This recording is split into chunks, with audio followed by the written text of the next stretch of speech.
can't believe it's already Friday. It's crazy. Cannot believe it is already Friday. God damn. All right, let's get it.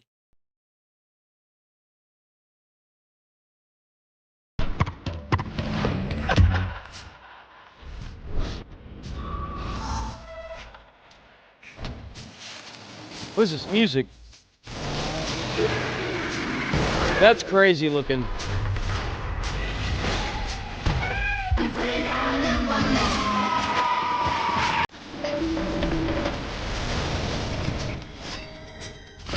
That's Billie Eilish. I know exactly who the hell that is. That's crazy.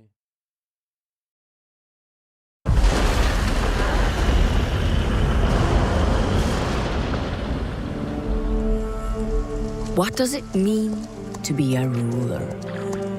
It grows from necessity, survival, taming uncharted lands amongst ancient monuments, powerful relics and mythical creatures. People are rallied, given purpose. That's crazy. Borders are expanded. I remember back when this game originally launched. Are they giving it an expansion? What is this? Oh, it's an anniversary. Bringing prosperity. And through ambition, kingdoms are forged. But history has shown us nothing lasts. They come with the night. The greed are relentless, ravenous, and tempted by the crown. And how the ruler stands against this threat defines the fate of their kingdom, or banishes them into obscurity and legend. Leaving room for the next generation to reign anew. Build, explore, defend. From what I've heard, this game is super, super good. Like, super good. And conquer. Your crown, your kingdom, your legacy. In Kingdom 2 Crowns.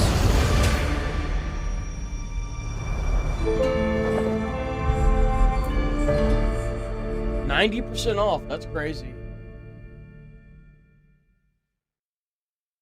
PlayStation.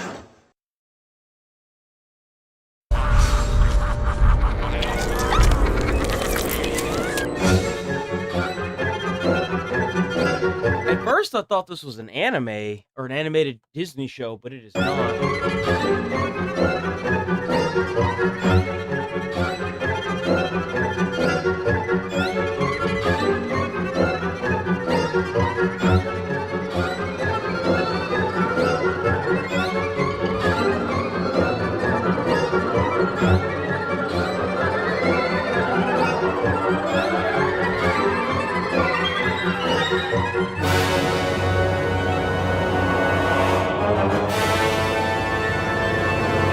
Yo, low key, I'm not gonna lie, this looks kind of good.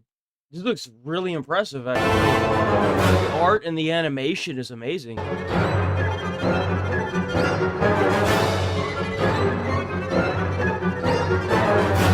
is one step away from becoming ours.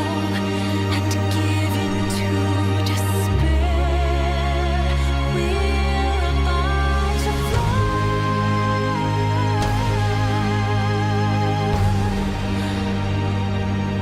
Now you can hear me. Just let us be carried by the wind. That's crazy. That looks pretty impressive, actually. PlayStation.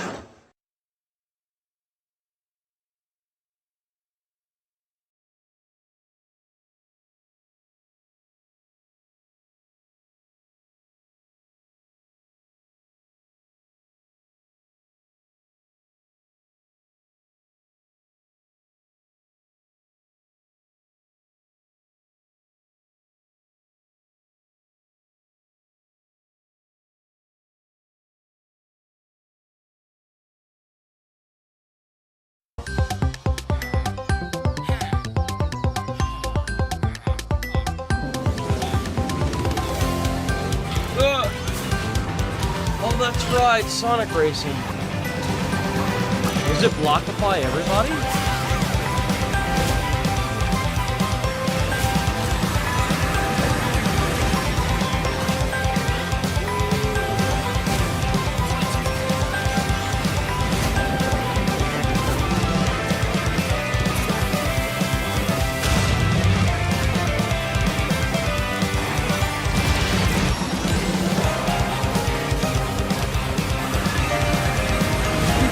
The only problem that I'm having with whenever I'm watching this game, and I think a lot of people are, they need to turn down all the bright colorations and slow down their animations. Keep the speed up, don't change the CC, but they need to lower the brightness on their animations because you can't see what the hell's going on.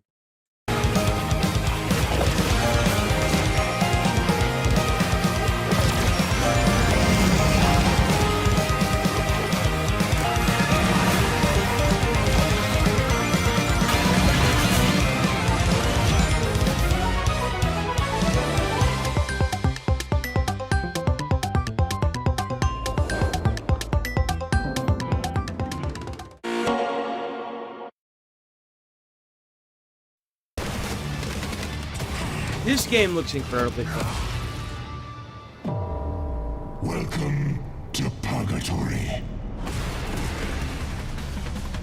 We have demons, titans, and horrors beyond mortal comprehension.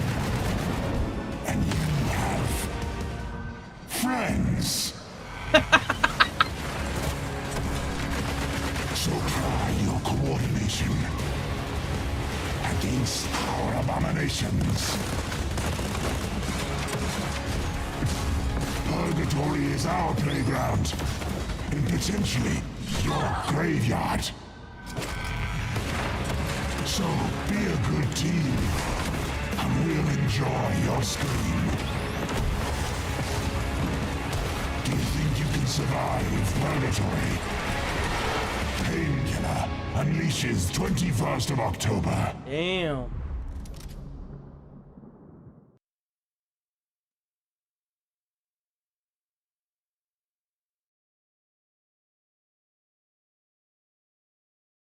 Is this Cecil?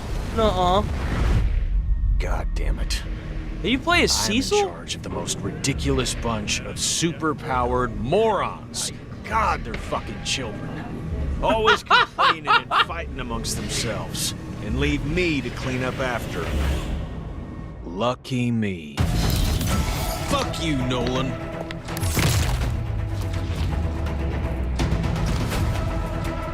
Fuck you, Cecil. That's funny.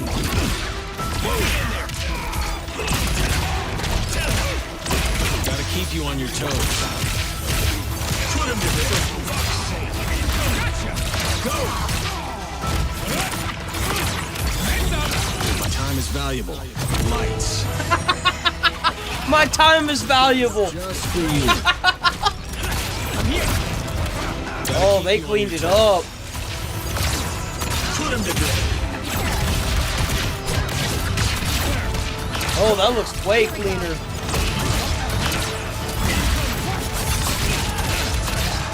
Stop right there.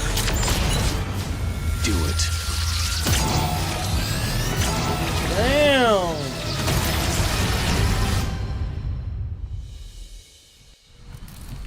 They're all children, Donald. I think they actually took some advice and they cleaned it. That's nice. They did. That looks so much better.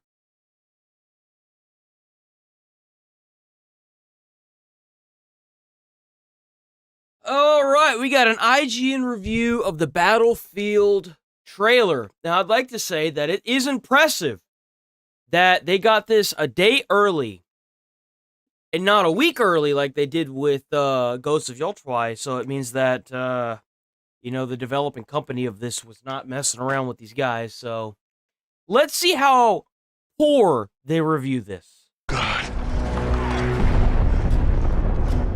It's been 7 years since the last Battlefield campaign, a decade since the last one set in modern day, the intriguing but ultimately flawed Hardline. In that time, Doom and its sequels took the speed of a single-player first-person shooter to the next level. Titanfall 2 pushed level design forward in inventive ways, and even Call of Duty reinvented itself on several different occasions. That's kind of crazy that the last time we had a good Battlefield single player was before all of that. It's been a while, hasn't it? Huh. It's been a minute. To varying degrees of success. But Battlefield 6 has little interest in innovation, instead firmly looking back at what made the series so successful 2 console generations ago. Aside from being an impressive technical W developers, by the way. Absolutely based.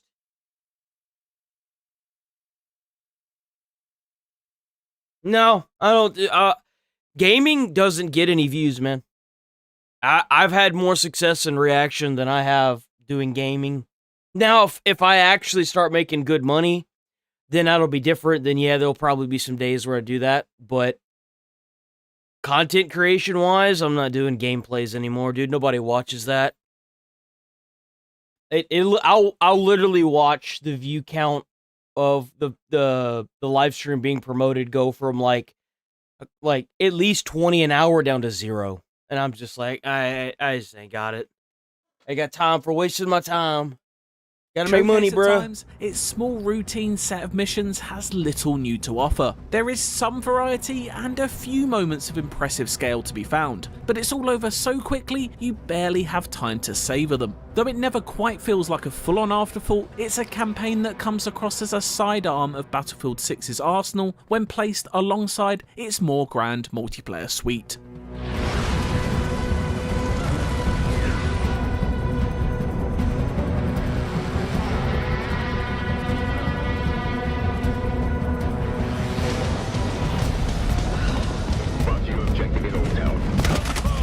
Hell no. Why would I want to waste my time with that? I did the Let's Plays off stream too. That didn't get any views either.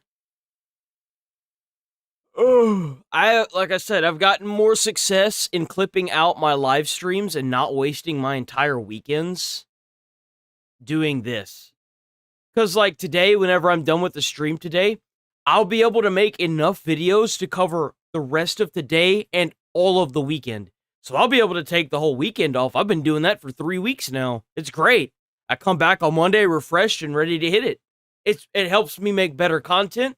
Not to mention with the reaction content, the way it's going, it's a bonus all the way around. Battlefield 6 sips around at furious I don't feel like pace, I'm wasting but I my couldn't help but weekend. feel that I'd done it all before, albeit at much lower It's great. fidelity. It's flashy, but lacking when it comes to genuinely interesting level design, with its great feeling gunplay not supported by what you're actually asked to achieve. On one hand, it makes sense for Battlefield Studios to take this approach and treat the campaign as a training ground for its trademark large-scale online What is warfare. that? The pure Wait, size what is of that? campaign as a on one hand, it makes sense for What is that supposed to be? What is that little loopy thing? What is that? What is this? Battlefield Studios to take this What the fuck is that? approach and treat the campaign as a training ground for its trademark large-scale online warfare. The pure size and number of enemies that flood the screen in its missions are certainly in conversation with this, but in the other palm, it crushes all hope of crafting a thrilling story that has the chance of stepping out of the shadow cast by those multiplayer modes. Okay, That's well, not to let's say there aren't calm down here, guy. It sounds to me like you're more enthused with the fucking multiplayer than you are the actual game, like the single player campaign. Bro just keeps going back to the single player campaign. I mean the multiplayer experience.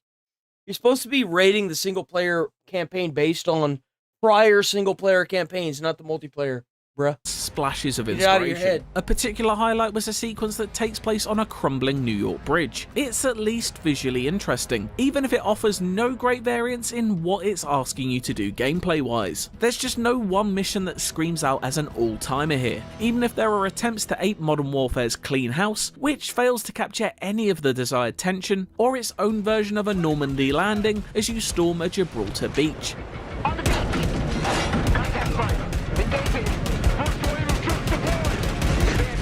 Push to their defense. shit kind of crazy? We got tanks now that can swim.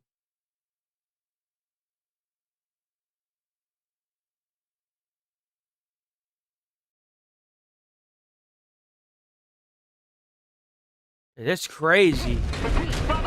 And that's even crazier is like I'm able to get the entire like today's stream will not only give me videos but shorts to boot for all the days. So like It's oddly very much a Call of Duty campaign in its map and objective design, and struggles to stamp much of the signature Battlefield large-scale action that made me fall in love with the series. I find it frustrating not to see risks being taken creatively, especially when such a vast budget is available to fuel such ambition. One later chapter set amongst the mountains of Tajikistan does take place in a wide open area and echoes the multiplayer roots of the series, as you're encouraged to take your own approach when completing the task at hand. In theory, this could be exciting. I don't like that. Take that out of the game. I want a linear experience like old school games. You know what I'm saying? Like, I don't know why these developers haven't tried to redo like the Big Red 1, Call of Duty 1, Call of Duty 2. Redo those games. Don't remake them. Like, make a new full single player experience based on what happened during those wars. It's been so long since we've had those. With all manner of airborne and ground vehicles ready to be controlled at your fingertips, and a vast library of weaponry and gadgets to gear up with. In practice, it presents as more of a thin veneer of choice rather than drastically different ways to tackle objectives, with the range of tools at your disposal kept frustratingly limited. You're given a drone to play with and a choice of ATVs and armoured trucks to drive, but little beyond that. I'm just not a fan of this larger map approach when it comes to first-person shooter campaigns, much preferring an authored hand-to-level design, rather than being handed a box of crayons to make my own fun with. Set, ready to detonate. These stretches are worryingly close to Modern Warfare 3's open combat missions at times. How's it going, a Lucky memory Driver? I never wanted to relive, but at least they do feel philosophically more at home I guess as you're rolling up Battlefield out of here. arenas. Wish you well, Thankfully, too. these don't make up the majority of the campaign, but what's found in its smaller scope staging isn't any more exciting. You'll often find yourself hunkering down in tight city streets or behind hulking tanks, waiting for the right opportunity to pop your head out. A run and gun mentality simply isn't welcomed here, with a patient, cover-based approach encouraged. The gunplay Big surprise that in a war zone, run and gun isn't how you fucking win. is snappy at least, with a satisfying weight to it whenever you do choose to open fire. Assault rifles and LMGs pack a powerful punch, and serve as efficient tools when faced with another wave of enemies. Target above! I love that sound. And sniper rifles are satisfyingly devastating, even if the enemy AI displays little brain to blow out.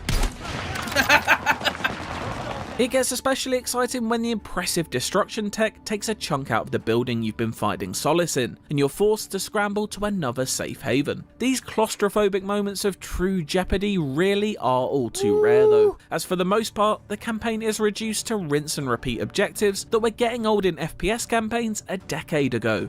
Having one mission include a sequence where you need to destroy anti-aircraft guns or SAM sites can be forgiven, but doing this on more than 3 occasions is just downright boring, and grinds any gathered momentum to a halt. There are only so many times planting C4 can be considered a fun time, and all too often you're tasked with standing still amongst the action and pressing a single button in order to continue.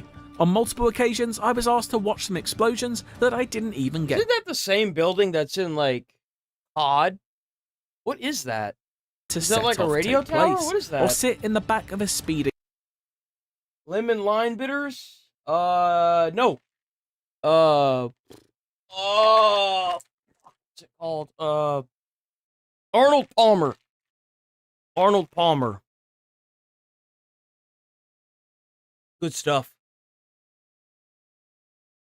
Vehicle and controller mounted turret that only gives you a mild feeling of being responsible for the carnage on screen. It's on rails all too often, taking its most exciting moments out of your hands and displaying them in cutscenes, resulting in much of the campaign feeling like the most straight-faced Disney. So good, man. I don't know why. I started drinking lemon water because I just got tired of like the carbonated waters, because they have like this tinge after you drink them, and I didn't really taste it until I started drinking them regularly, and I was like, man, this is gross. What is that? And I was like, you know what? Lemon water. That's what I'm gonna do. And then tea. Perfect. Homemade. That's the kicker. It's gotta be homemade. None of that store-bought crap. It's bad for you. Ride ever built. I wanted to be the star of the show, but I get ended a up little bit of a caffeine fix. Not enough like coffee, thankfully.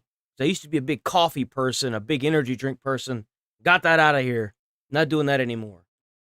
just feeling like a passenger. Oh, do I see Chad in chat? I see An Chad early in mission that chat. takes you through an abandoned World War II tunnel network turned museum to the decades-old war serves as an unfortunate symbol for the campaign as a whole, a relic of first-person shooter design dressed up in a new guise. This is the reason right here why these developers don't know what to do. It's because you've got these games journalists taking everything that they worked so hard to do and throwing it down. Oh, but this gameplay that's a relic of the past. Bro, there haven't been any new game mechanics for a first-person shooter experience in over a decade. What do you expect? What do you fucking expect? You think they're just gonna fucking pull a new fucking, I don't know, anything out of thin air? Like, come on. Anything that could be made new and innovative for first-person shooters has either been done or it's not possible. Being funneled through corridors towards the next static shooting gallery to gun down fish in a barrel is hardly exciting in 2025, and I hope, from what I understand, all I know is that they rated the game's Battlefield 6's single-player campaign low. I hope that this game comes out and every single person loves it. It'll just be another nail in IGN's coffin. barely was 20 years ago. Outside of a series of tank battles as dry as the desert roads they take place on, it attempts to sprinkle very little of that Battlefield magic into the mix, largely negating environment destruction as part of your toolkit and never once putting you in control of an airborne vehicle. Is it really Battlefield if I'm never zooming along in a fighter jet or unleashing hell from a helicopter gunship? Okay, I think that's a valid argument right there. That's kind of weird. They've always done that in their single-player campaigns. So you don't get inside of a vehicle to fly it at all? What the fuck? That's weird. I remember playing I think it was Battlefield 3. You could do the fighter jets. That mission was crazy fun. It was super long, too, Battlefield 3. Battlefield 3 was really long. Really good game. There is a slight glimmer of tactical ops magic to be seen, as you can call on your... In my opinion, I think Battlefield 2 is better. Let me just say that, because I know a lot of people didn't like Battlefield 3. I actually really like Battlefield 2 more, but still. Squad mates to activate their personalized skills to help you in a fight. They each come packed with their own multiplayer class flavored abilities, such as Gecko, the recon specialist, being able to tag targets, which admittedly does make certain situations ridiculously easy, as every enemy in the area is revealed to you instantly. Gecko, need your eyes ahead. On it. Got 6 targets in my... That's how he's able to see Ultimately, them all. though, each member ends up playing practically the same and feels like another missed opportunity to add a dash of variety into the mix. They each fall under the banner of an expert Marine raider squad called Dagger 1-3, an unfittingly sharp name for such a dull bunch. On the whole, they're a fairly cookie-cutter military unit who love nothing more than getting their boots on the ground and shouting, with memorable character moments near non-existent. The performances and the shells of humans they inhabit... Bro, you don't have to make a character cry and be emotional for it to be a good military game. That sounds like a good military game to me. I'm sorry, but I don't want someone to talk about their fucking pronouns in a game. I don't give a shit about that. This sounds like it might actually be really good. I hear cookie cutter and like ready to get their boots on the ground, and I'm like, wait a minute, hold on. If this isn't up to par, There's a good mold there for freaking Battlefield to mold itself back into the chiseled chest of manliness that it once was. I look forward to that. It are wholly forgettable, barely coming across as fully formed, and it's hard to detect any sort of emotion, even when one of their own falls in the line of fire. They're gone, Martinez. Nuance is hardly the name of the game when it comes to Battlefield 6's campaign though, and its story, centered on taking down a rogue private military force called Pax Armata, ironically Latin for armed peace, proves to be anything but a peaceful one. You're breaking protocol. You're never to contact me in person. I taught you both too They're well. coming for you. Who? Pax. It's a fairly straightforward affair that doesn't leave too much room for interpretation. For a military shooter about the collapse of NATO, it's all oddly apolitical in its presentation, and as such, it feels like it has nothing of real substance to say. It's safe, and as a result, largely uninteresting. At least Call of Duty has attempted to take on subjects such as chemical warfare and terrorism, even if they've ultimately been misguided efforts. That is interesting. He does bring up a good point. No, it's not necessarily safe because of the bridge in New York that you have to go on, and I think it's like the beginning scene. They blow up the bridge. I mean, that's technically a form of terrorism, is it not? Does this guy need to look up the definition of terrorism to understand that if they attacked I think it's not the Brooklyn Bridge, it's a different bridge in New York, but they do it for like a foreign country that's technically considered terrorism, is it not? That come across as antithetical to its larger message. It's not easy to present such important themes delicately, so I can understand why Battlefield Studios may have felt like trying to fire and catch a bullet laced with hot button issues may have been a risk not worth taking, when it could simply choose not to pull the trigger at all. It just means that it doesn't have anything to say on a global or personal level, and all feels a little hollow as a result. It's a far cry from when the series did tell some engaging tales through the eyes of fun characters in its Bad Company days. I did also fall victim to a few annoying little glitches on the way, such as my character zipping across the screen involuntarily, fuzzy textures popping in, and occasional bullets aimed right at enemy heads, leaving zero impact.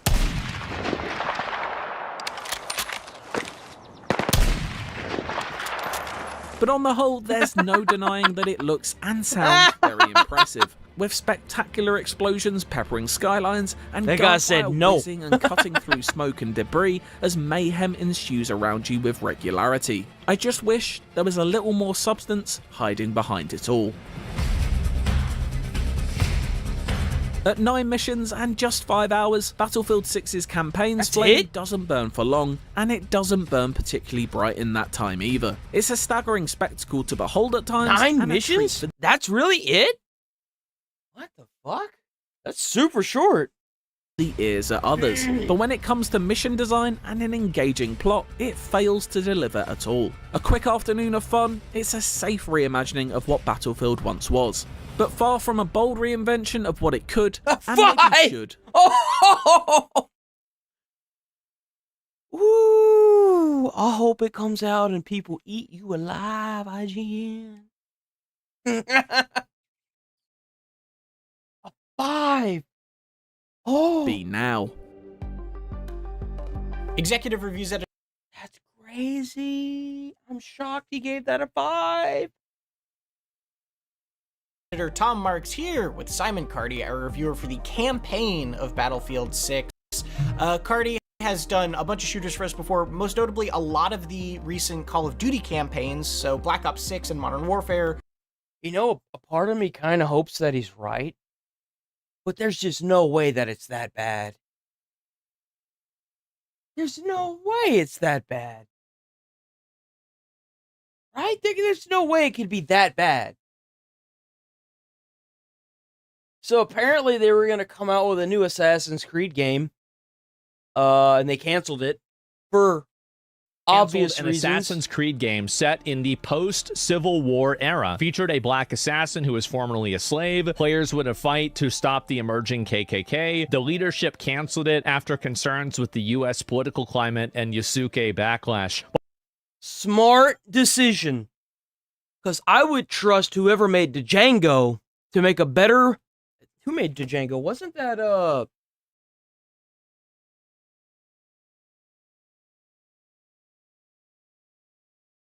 Who made the Django?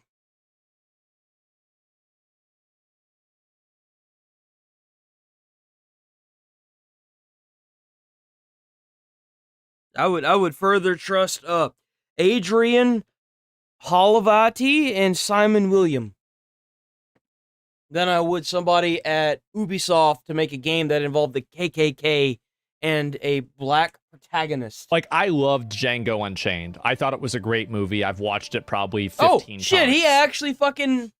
But the problem is that I trust Quentin Tarantino to tell this story. Is that Quentin Tarantino? It didn't say Quentin Tarantino.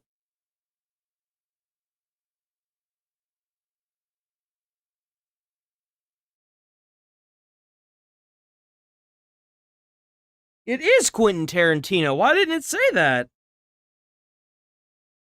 Bye, I love you, drive safe. It's further down. It was directed by Quentin Tarantino. Hot damn. Well, look at that. I would trust Quentin Tarantino. I don't trust you. If you've never seen the Django, fucking awesome movie. Oh my god, it's so good. Off to tell this story. It's going to be patronizing, annoying, and also, I think, another second order effect. The amount of people who have used the term, oh, these people are the KKK, these people are Nazis. You're watering down this term, and you're applying it to people that want a better border patrol. And this happened with the Wolfenstein game, too. The repeated weaponization of calling people part of that group, and then people feeling like, wait a minute, if there's a video game that's systematically killing these people, and now everybody's calling me part of these people, isn't that basically them saying to kill me? And it is, by the way. All the terms are cooked. It's no meaning whatsoever. Yeah, exactly. I think they probably made the right decision canceling. I did not know that. I did not know they made an Easter egg in Wolfenstein 2 to take aim at Trumpism. That's insane. Oh, it makes sense now as to why it flopped so damn hard. That's kind of crazy, because the game itself is fun as shit. Why would they do that to themselves? That's so stupid. This game. The people that made Expedition 33, they could probably make something like this good. Ubisoft making a game like this good, I'm just not really seeing it. Here's also a subtext of this as well. A subtext of this is that Assassin's Creed Shadows was a massive failure. If it wasn't, why would they be canceling entire games because of something that is about the backlash of Yusuke? Why? Yeah, exactly, right? Why would that be happening? Massive fucking failure. It's happening because nobody can trust them to make a good game. Like, they have all the tools they need. They have money. They had money beyond all imagination, but instead of actually trying to make a freaking awesome game, they decided to do this woke garbo. And that's what they get. That's what you get. You want to sit here and you want to play ball with all the male gamers, call them all these foul things, and then you don't sell a game? I don't know what you expected, stupid ass.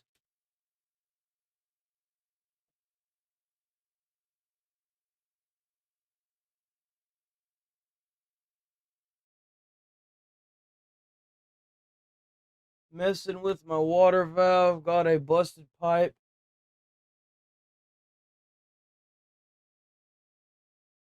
Dude, that sucks. How's it going, Nigel? Damn, that sucks, dude. Got a busted pipe. Can't find the main.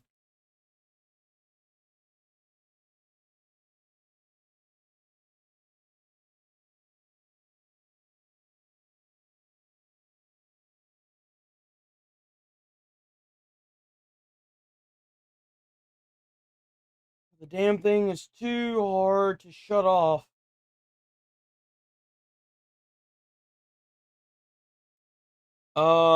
You could probably call, here's a little tip. If you call the fire department non-emergency, if you can't, actually, no, I would suggest trying to call the water company first. And if you can't get in contact with them, then you can try the fire department, but call non-emergency, and because all the fire trucks have a water key on them. The key to shut off the water, if I'm not mistaken.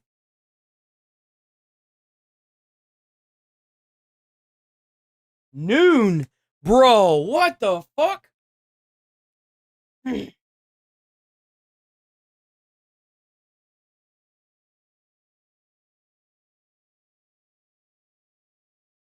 That's crazy. To just be so disingenuous. Okay. Oh, wait, hold on. So, we're going to cover this topic one last time before we put it to rest where it belongs. So, we're not going to watch this whole video. Apparently, Charlie completely took the truth, which, if we're being honest here, I'm not going to say this in an accusatory term or word. I'm going to try not, and I'm trying not to get sued here. I'm not going to have much to give him, but a lot of people seem to really think that Hassan did indeed use a shock collar, and Charlie was incredibly convinced that he did indeed use a shock collar. And Hassan went and talked to Charlie after Charlie made his video saying he definitely did it. So here we go. Now, a lot of this is kind of crazy. I don't really care about all this. We're just going to go to the part that matters. Here, and then the dog yelps while you were still annoyed, and then instead of doing like what I feel like most dog owners would do, would like check to see like, is everything all right? Why'd she just yelp in pain? Instead of doing that, calling her a baby and then mentioning how spoiled she is about roaming the house, like that doesn't compute. If this was her dew claw getting stuck there and then yelping in pain, you would have no idea why she's yelping. Why is your first instinct to call her a baby and then mention how spoiled she is about, your mom letting her roam the house? Like, I kind of wondered that too. If the dog yelped, I would be like, you good? Like, what's going on? Could have checked the dog out, but if you looked off to the right, pushed something or reached for something to push something, and then you don't try to see why the dog yelped. That's the thing.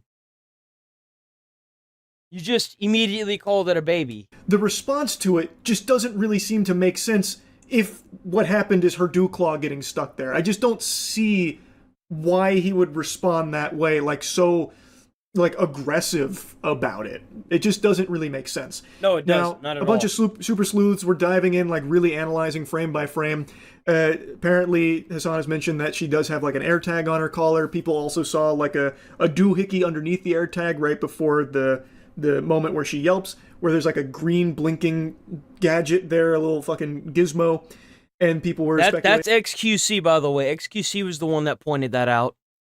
XQC immediately laser focus zoned in on that part of the collar, and that's where everything just fell apart for Hassan. Everything fell apart once XQC hyper focused on that little light, because that thing said everything that everyone needed to know about that collar. That's probably the shock collar. And now today Hassan went on stream to show the collar and explain what it is that everyone saw. This is the one that people are talking about. Okay, this is the one. This is the one that they saw. It has the capacity to vibrate. Damn, even Charlie's scared of being sued by him, dude. That's crazy. That's probably why he's got it sped up. It's not just because, time, but, he's trying to keep it sped up. He doesn't want no trouble from Hassan. And that's it. Are you happy? That's it. Good? There's the air tag. There's the fucking vibrator. You noticed how he put the front of the collar up, but not once did he turn it around and show the back of the collar to the camera? It also has a flashlight component to it at nighttime, and it also has a tracker on it when she gets lost, if she were to actually get fucking lost.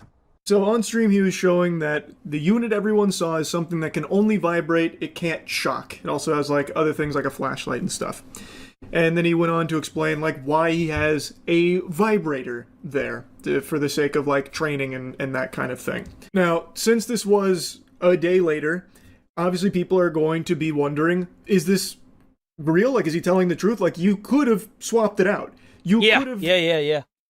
We have to do stuff like that all the time. changed out the previous model with one that doesn't have shocking capabilities. Because there are vibrate-only units, and there are some that have... The reason why I know that is because we've actually been called out before on Christmas Day because of pipes busting. We had to shut off water mains. So, yeah, they'll do it. Vibrate and shock. It's just like, it's one of those things that you're paid to do as a firefighter. It just is like that. Something he also mentions that... What's crazy is that the lady because the only reason why we got sent out is because she kept hounding and hounding and hounding. It was for an apartment complex. But then she stopped on the side of the road next to us when we were trying to figure out like what was going on, and it was just a bunch of ice, right? That's all it was. It was ice. And she was like, "I've got kids. We don't have water." And I'm like, "I'm sorry, ma'am, but we're not plumbers. We're the fire department. We can't do anything for you. You have to get in contact with the your facility."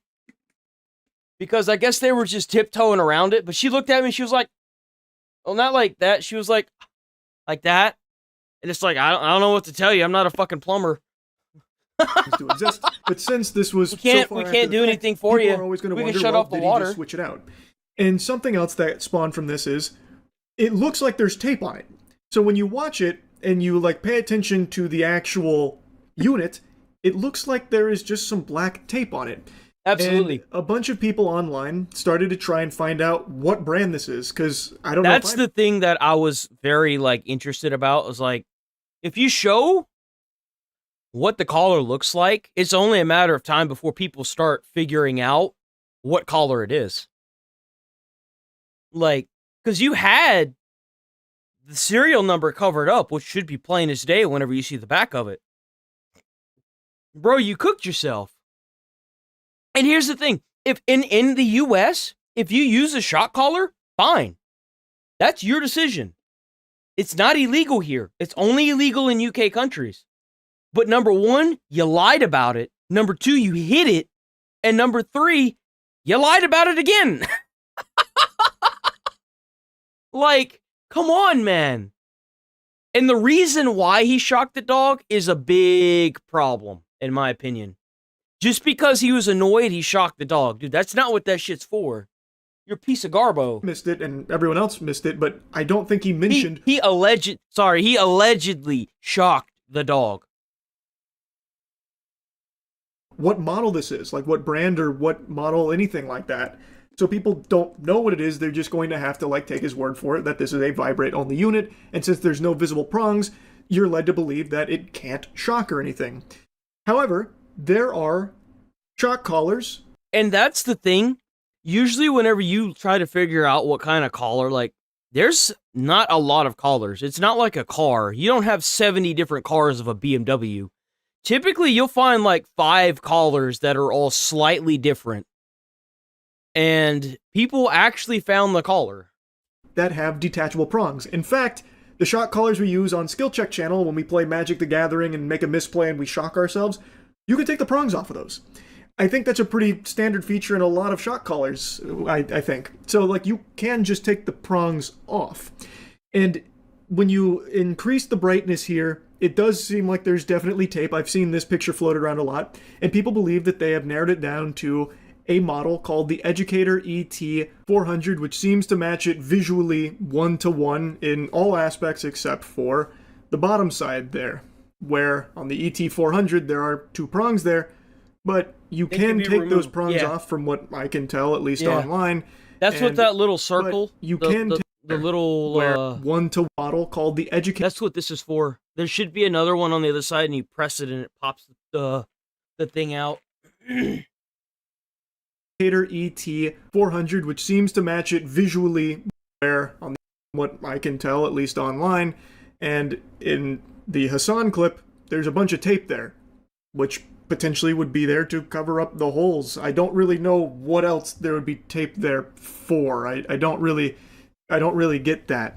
It doesn't make a ton of sense. But of course, I have no way of knowing 100% beyond a shadow of a doubt that Hassan shocked Kaya on that stream or anything like that. But based on the old eyeball test, the old smell test, what you can literally see, he is annoyed with Kaya. He expressed it a couple of times, scolded her. He rolls his eyes. He does reach for something off screen. And as he is reaching, it seems like when he finally gets to something, she yelps in pain. And then there's no real, like, concern from him, and instead talks about why she's, like, a spoiled baby. I don't see anything that she could have, like, hurt herself on. It doesn't seem like That's what I said yesterday whenever I looked at the little thing she was sleeping on. I was like, she didn't, like, the dew claw is high up on the dog's, like, wrists and back foot. Like, there's no way the dog was standing like this, straight up. So how is she gonna get that shit nicked on the thing, or get it caught on something that's flat? It's flat, man. Dew claw or anything gets tangled up in the bed.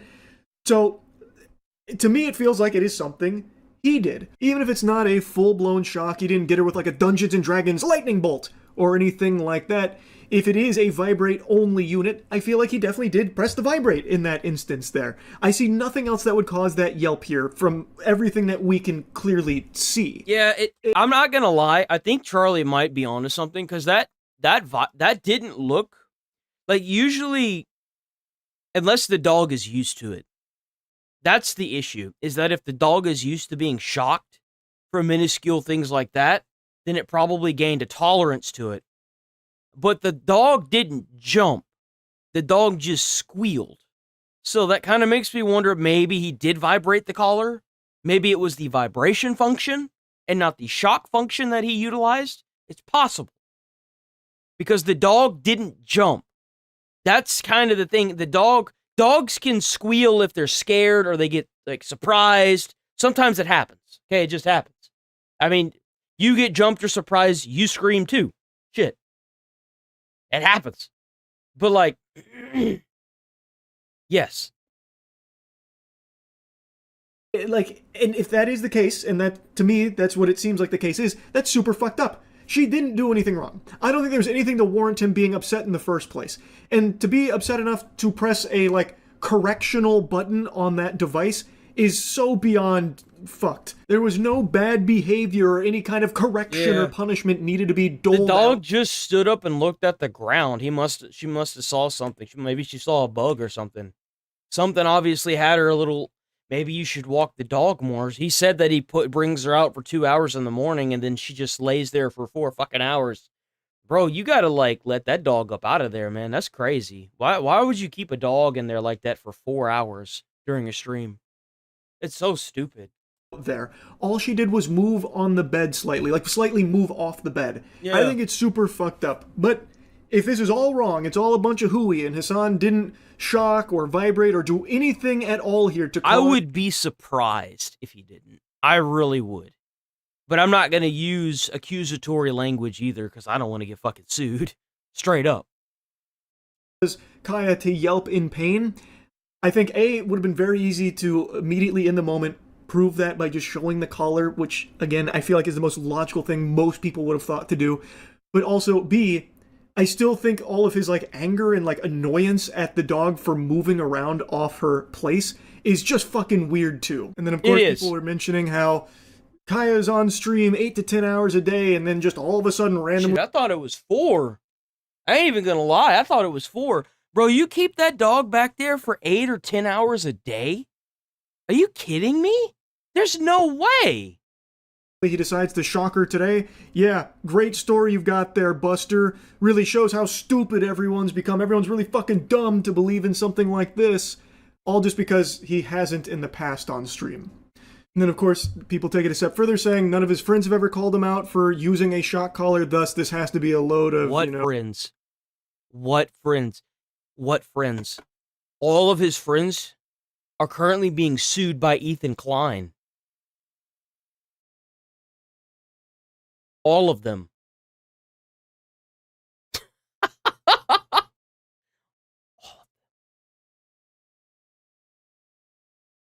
I don't think they're his friends anymore. Oh, fucking horseradish. I think this is a very weak argument. Because I know if Hassan does use a shock collar, he would never let any of his friends see that, because he would know that they would call him out for it and give him shit for it, especially someone like Maya. So they just wouldn't know. Thus, they wouldn't be able to call him out on it or anything like that. And this whole idea of making an assumption based on things that are outside of what is clearly visible here, I think is useless. Just because you haven't seen it in the past on stream doesn't mean it's not something he's done before, or it is very possible this was the first time. That's also very true too. What are shock collars used for? Training. And what is he currently doing with Kaya, at least based on what I've heard him talk about? Training her, or at least expanding the training on place. Yeah. So maybe he decided that this might be a good tool to use for the first time. That's also entirely possible. It's not some like far-fetched, crazy conspiracy. He probably did this not thinking much of it because it's not illegal here. You can go on Amazon right now in the United States of America, any state, and buy a shock collar. You can. That's why Charlie's able to get them and use them for his Magic tournaments. He did it probably not even thinking about it. What makes this bad is if he did use it, he should have fessed up. He should have acted like it was no big deal. He could probably still do that. If he did it. That's the problem. You see, the internet doesn't care if you use it. The internet cares if you care that you used it. They're going to know that you did something you weren't supposed to. And then they're going to eat you alive. Slowly. Because that's what they do. It's the internet. Doesn't matter if it's Hassan. Doesn't matter if it's Asmongold. Doesn't matter if it's Charlie. Doesn't matter if it's Markiplier. That's what they do. That's what the internet does. And what's crazy is no matter how much debunking you can do for these people, they're always going to have the same reaction. He did it. Even though he may not have.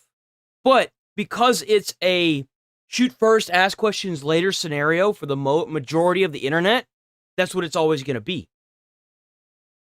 That's just how it is. Like the guy that, the rapper guy that supposedly, that girl that was like dismembered and put in her trunk, in the trunk of his car, but the car was used by a bunch of people, but he kind of went silent. That's the biggest mistake you can do on the internet. Don't go silent. Keep making the content. It'll blow over. Next week, it'll be somebody else doing something crazy. It always changes.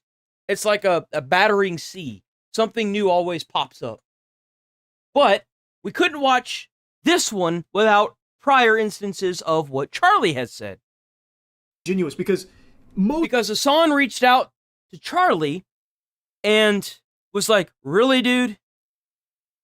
You could have at least asked me first. But the thing is why would he do that? He doesn't owe you anything.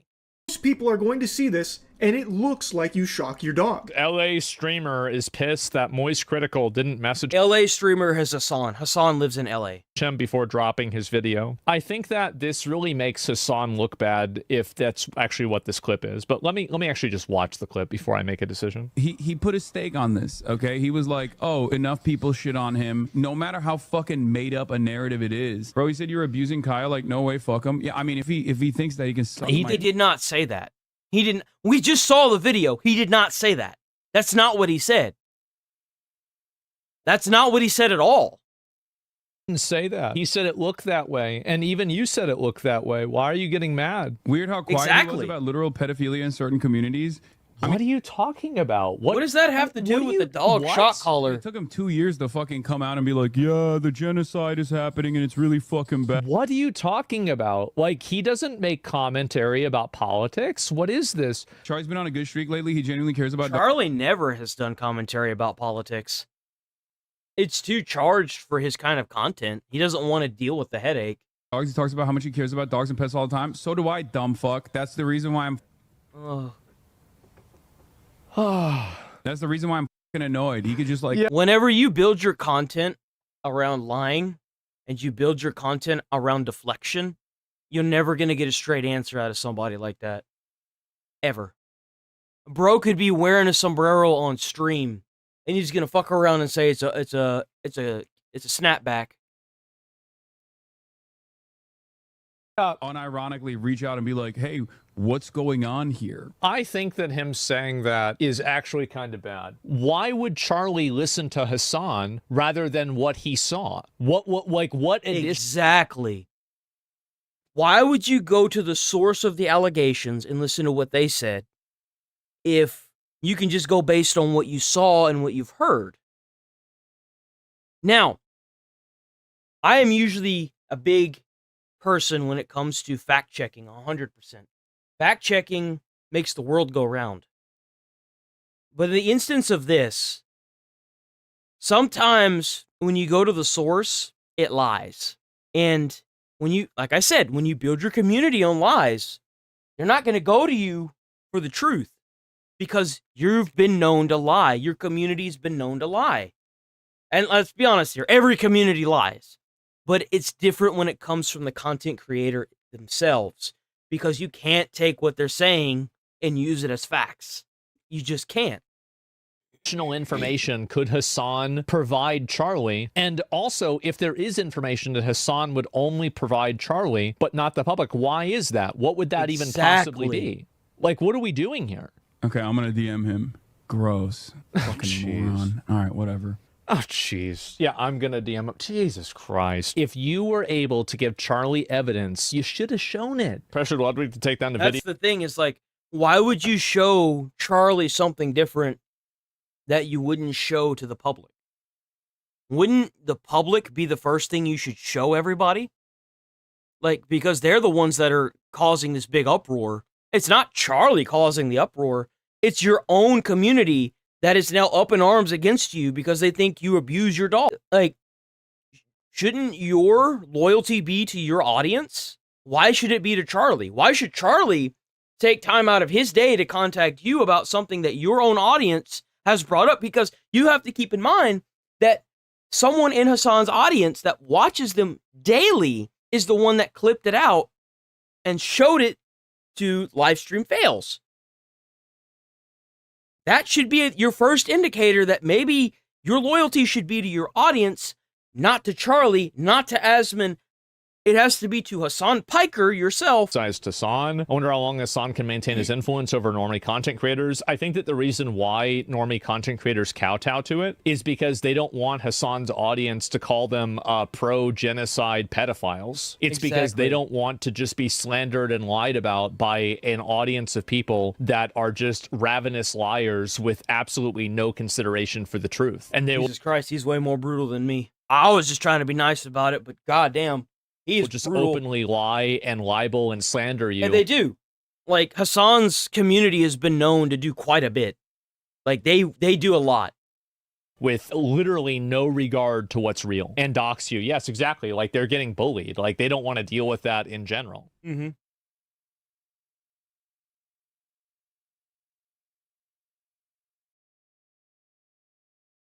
Let me use the bathroom real quick.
Okay, we back.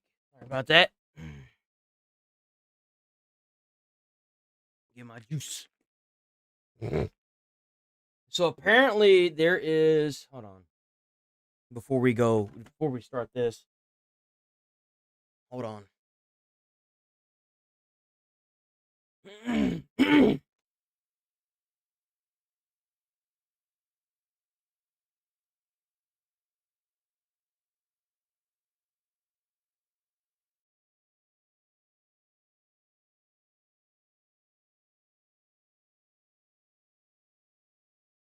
me go to Fox News right quick.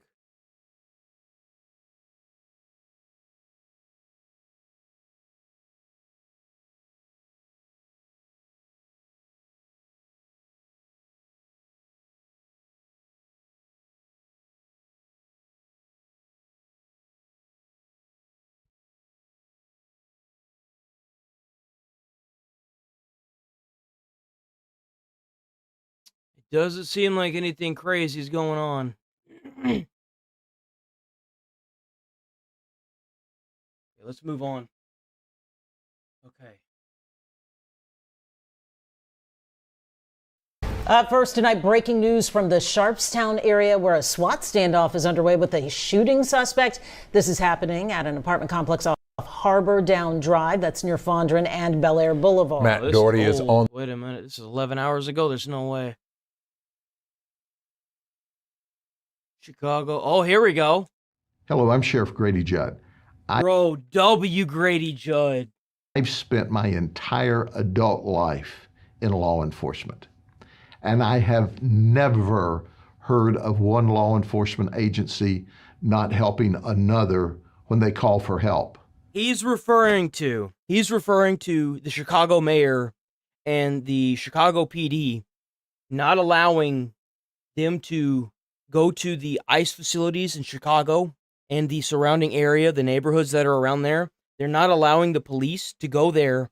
And this is it's already been leaked to the radio of them calling a 999. So you can't disprove this magically. It's all over the news of them not allowing the police to go and interfere with any of the ICE things. This is the reason why they're sending in the National Guard, if you must know, so that way they can help break up the riots and actually get the help they need. So that's what he's referring to. Until this weekend, when a chief of patrol for the Chicago Police Department instructed the police officers not to run in and help their colleagues who were calling for help, who were under attack by a bunch of people clearly violating the law. Mm-hmm. That's scary. It's not just scary, it's disappointing. It's disgraceful, and you should be ashamed to wear your colors. If you think for a fucking second, as a fireman, if I heard Mayday, you think for a fucking second I wouldn't be suiting and booting to go in there and get that guy? I would tell whoever the fuck is acting command they can kiss my ass. And I guarantee you there'd be 3 other people that would step up to go get that fireman. And nobody stepped up? You in the wrong line. You need to find a new job, all of you. It's like what happened with that school shooting, where all them police officers, they stood around and formed a barricade outside while all them kids was being killed on the inside of that goddamn school. And they kept the parents from being able to go in there and get their kids. You should be ashamed of yourself. You're disgraceful. Let me give you the antithesis of that. We had a single man resist ICE agents and get away from them in our community. We sent a helicopter, a drone, K9, and 50 law enforcement officers to surround an area, and we found that guy who violently resisted ICE, and we locked him up in jail where he should have been. If you allow anarchists and criminals to run wild in your community, people will die. People will be shot. Yep. Now, let me say this. For other law enforcement leaders across this state and nation, you need to be standing up saying the same exact thing that I am. Yes, sir. Because when you have a breakdown of the rule of law, when you allow anarchists, criminals to take over the streets and attack law enforcement officers and then not send them help, that's a slippery slope. And I agree.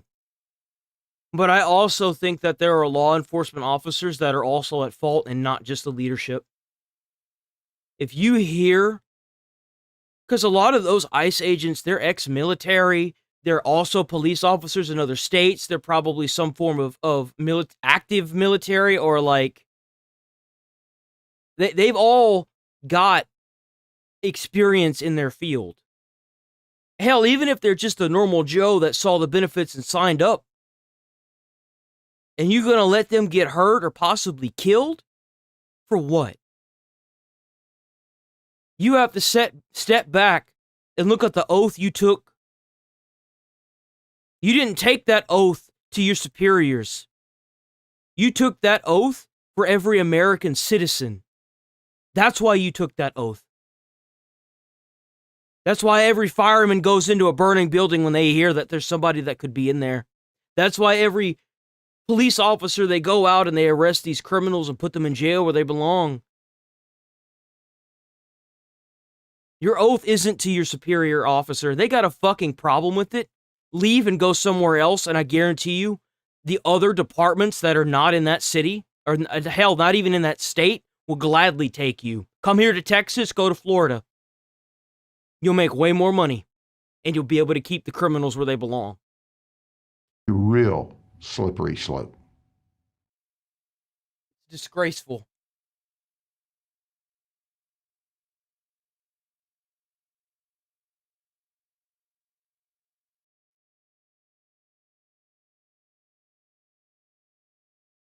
Calling his press conference.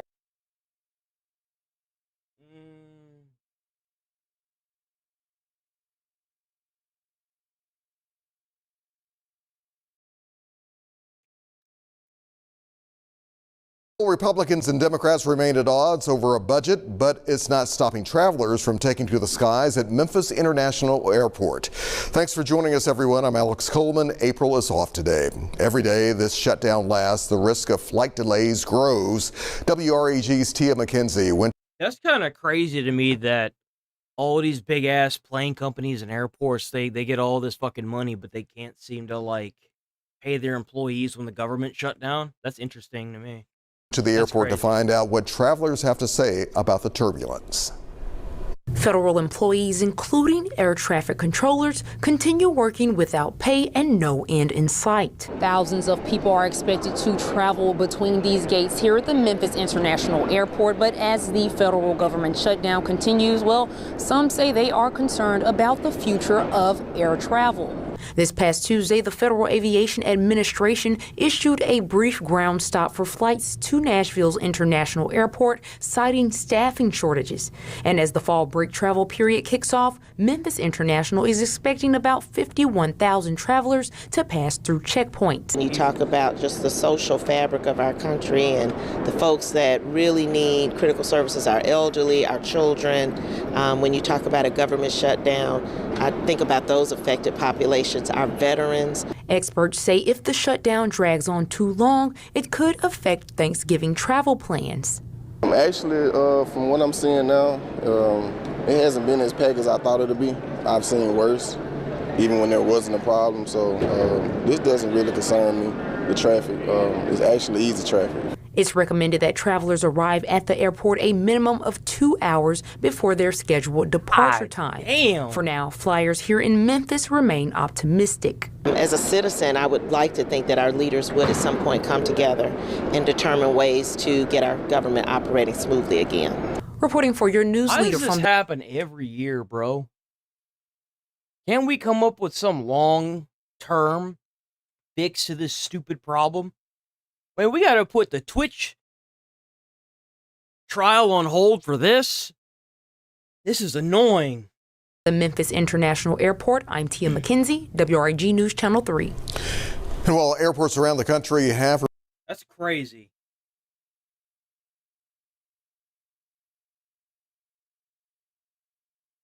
Okay. It's phase one. Major companies rushing now to respond after President Trump announced plans to impose a $100,000 fee on H-1B visas. These are used by corporations to bring highly skilled workers into. So this came out like 5 days ago. This is crazy. On one Hudsonville native's doorstep after he was caught in the line of fire. Harrison Fryer. See, look at that. What I say a couple days ago with that guy that rolled in there and yelled at the guy that was in there shooting up that place on that Midwest Safety video. What would have happened if he had a gun and caught that shooter by surprise? So you can't do this kind of shit in Texas, bro. They light your ass up around here. I guarantee you that every other house has a gun in it. I got 3 in this one. Now living in Iowa, credited for his heroism for acting in the midst of chaos after a gunman began firing shots in his neighborhood. Yep. Now, Fryer says it was his military training that kicked in and his want to keep his family and his community safe. Absolutely. And that whole incident was caught on home security video. It was like any other evening in the Fryer household. Harrison and his wife Brielle and their kids eating dinner. We started hearing something that sounded a bit like fireworks. That's when the calm quickly turned to chaos. Those sounds weren't fireworks. They were gunshots. So Harrison, a senior airman in the U.S. Air Force, knew he had to step in. We walked down, got behind the car as she was on the phone with 911, and he then popped out of that screened-in porch, and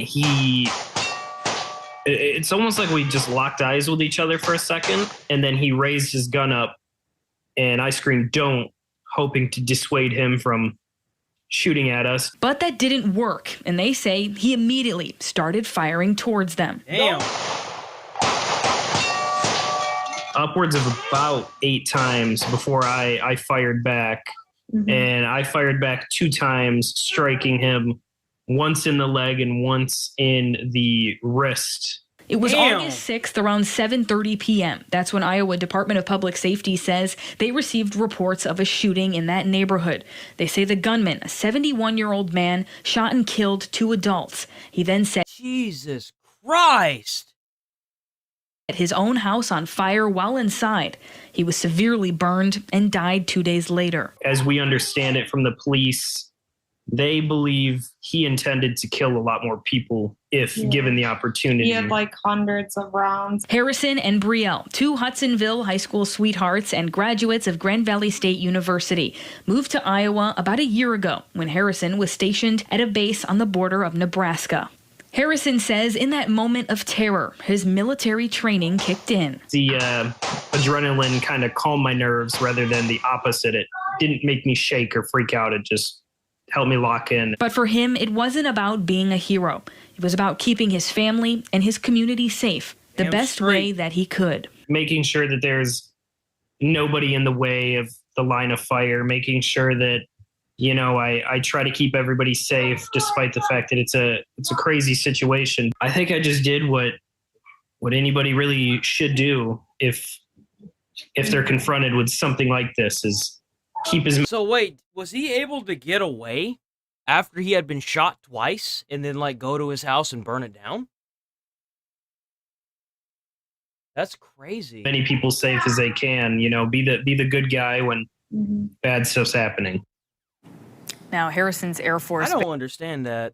Base says his actions revel the character and values that the Air Force depends on.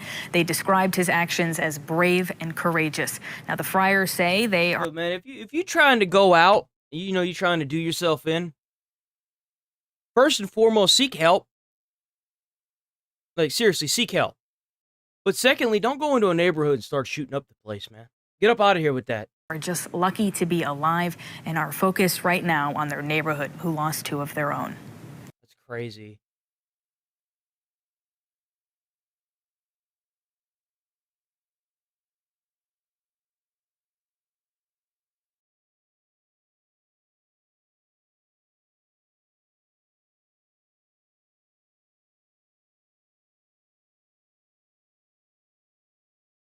See, this is what it looks like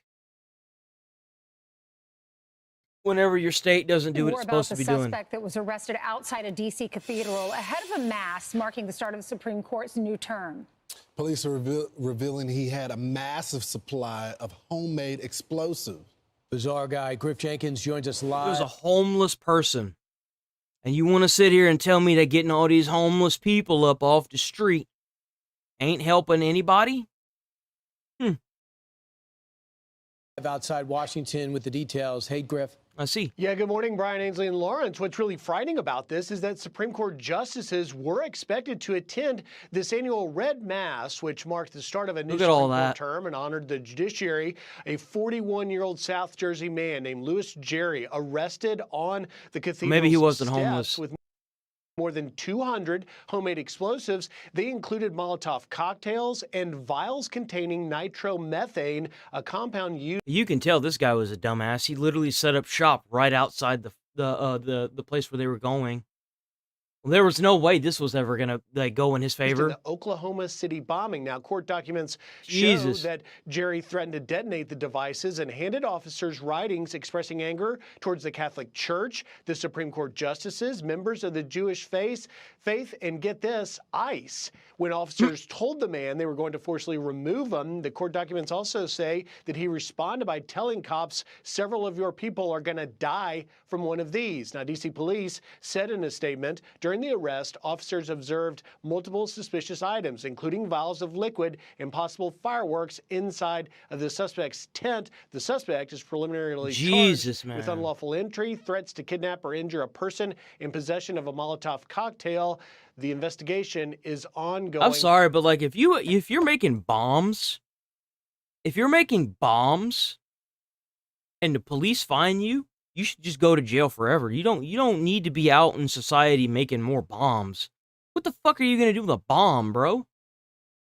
Like, that is just straight up inexcusable. Like, if you ever get caught with a homemade explosive device, you should just go to jail forever. You don't need to be out in society. Because, like, all you're gonna do is make more bombs when you get out. You don't need to have a bomb. You can go to the fucking store and get an AK. Like, what do you need a bomb for? What the fuck?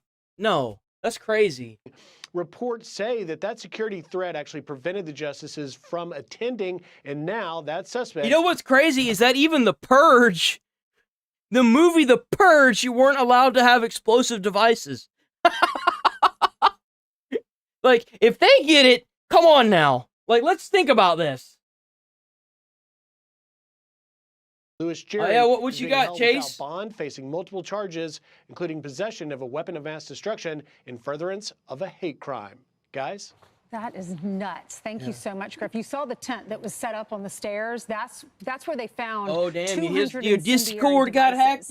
Grenades and bottle rockets, Molotov cocktails. He expressed hostility and disdain for the Supreme Court and for ICE and for the Catholic Church and for Jewish people. Oh shit! Hold on. Whoops. I should probably log into my Discord, huh? I haven't logged into it today.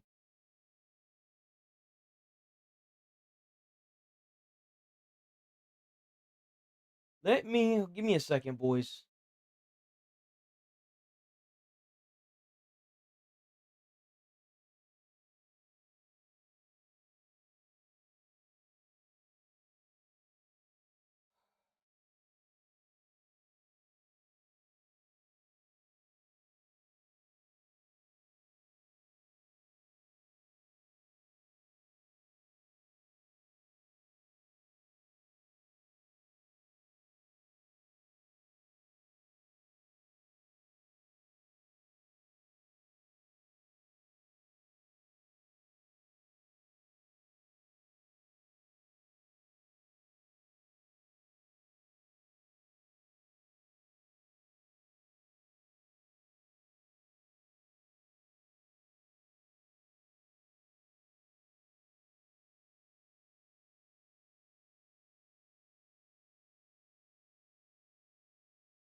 There we go.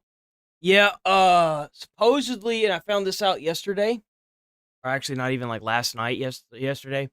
If you guys should make new passwords for your Discords. Supposedly it got like leaked, a bunch of like passwords and stuff. So I would definitely recommend Well, we are changing learning more y'all about the stuff. suspect.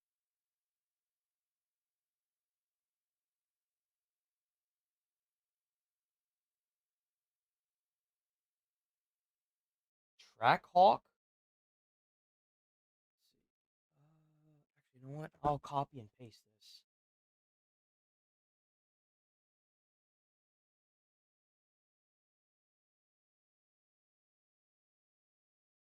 Copy.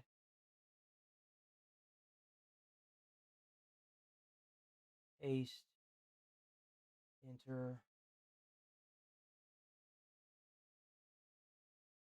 Bought a strike. Not that content creator. That content creator is way too small. Try to aim for like at least 1 million. It's easier to aim for somebody that has like 1 million subs, because there's usually already a bunch of people that are using their content. Try to aim for somebody like in either like, I would say like 600,000 or higher. That's what I would say. 600K or higher.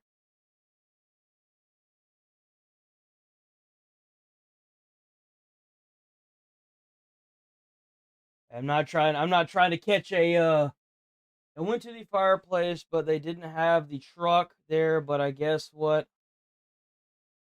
Also, you got yourself a hydro thing at, not a hydro key, a water key. That's funny. It sucks that you had to do that. Okay.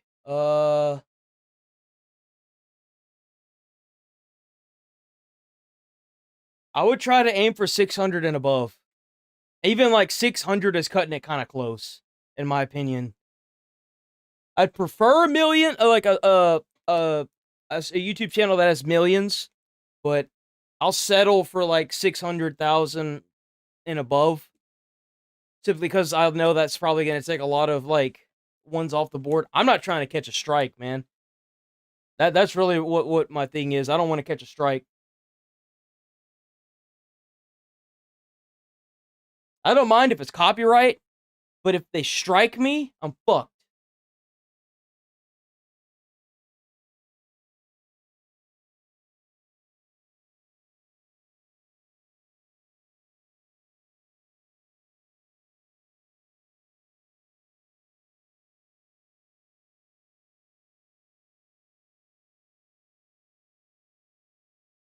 Let's see. Democrats aren't afraid of the guard. They're afraid the guard might work, and they'll look feckless. So they're cooking. Well, that's the thing is, like, you do realize that the mayors of these states that are giving Trump the most trouble, like, they want to say that what they've been doing is effective. But if the National Guard comes in and cleans up their state, they're going to look like a bunch of idiots. Up conspiracies. Trump wants to drone strike Americans. Do they believe that they have the authority by putting some groups on a list, even domestic groups, to use lethal force against them with no trial, no due process, no nothing? And, you know, the reality is we can't rule that out. First, they said Trump's going to use the guard to steal elections. If they're an illegal immigrant, they should not have the same rights as an American citizen. The Constitution should not even be able to be applied to them. Period. If they're illegally here, get them the fuck out. And now he's going to call in airstrikes over Portland? At least our conspiracy theories turn out to be true. Right? Florida Governor Ron DeSantis is here. Governor, I mean, they are just out of their minds. Well, I'll tell you what, when Joe Biden was president, you had governors like me step up and say, wait a minute, they're not enforcing immigration laws. We're going to step up and fill the void. We're going to be faithful to the laws that are on the books. And we were told, oh, no, it's a federal function. The federal government can decide one way or another. Now, the flip side, the shoe's on the other foot. And you have they're Donald doing Trump all this. enforcing federal law. And you have the left in Portland and Chicago. They're not saying it's a federal. They're actively stymieing the enforcement of federal immigration laws. I could tell you in Chicago, I didn't know about that lieutenant governor. I saw that clip. I could tell you their governor and mayor of Chicago have caused a lot of people to flee both Illinois and Chicago and move. See, this right here should be illegal. This right here should be illegal. If you're there to protest, you're not there to pop fireworks. In most places, it's illegal to have fireworks in the city. Why are they allowing this? You do realize that whenever these protesters, they have these fireworks, they should immediately either be fined or put in jail for having these fireworks. It's illegal to have them in the city limits. In most places. Like, you're allowing them to sit there and pop fireworks, set fires, and destroy property without putting them in jail. To my state over the years, and if that lieutenant governor gets unleashed, I think you'll see an even bigger exodus. Yeah, whenever I'm down in Naples, I see a lot of people from the Chicago area, and I've been seeing more and more as I've been going down over the years. What happens next, though? So, JB Back Ribs is talking a big game. He's saying, over... I'm not going to lie. The Trump administration has done nothing but talk a big game. That seems to be the thing that they keep doing. So far, it's all talk and no do. Now, I've seen a couple do's whenever it came to ending some wars overseas. Now, I do think that's awesome. And it looks like the Israel nonsense is about to wrap up over there as well. Hopefully, they can stop all this damn killing between these two countries. But I'm not gonna lie. I mean, it's just like a Democratic Party. It seems like it's all talk, and hopefully within the next 2 years we can actually see the do. You know what I'm saying? My dead body's going to have to come through me first. What happens if this goes through the court system and they say Trump can send in the guard? What is the governor going to do? Well, I don't think he's going to ultimately do anything. It's just going to be like what happened over in, oh yeah, no, that is Chicago. It's going to be just like Chicago. Whenever they decided to sign that stupid ice-free zone, whatever that nonsense is called, where you can, they put up all these signs that say that you can't technically take places without the owner's consent, but there's no way for them to enforce that. There's literally no way for the Chicago PD to enforce that whenever you're calling 999s whenever they need help. So, like...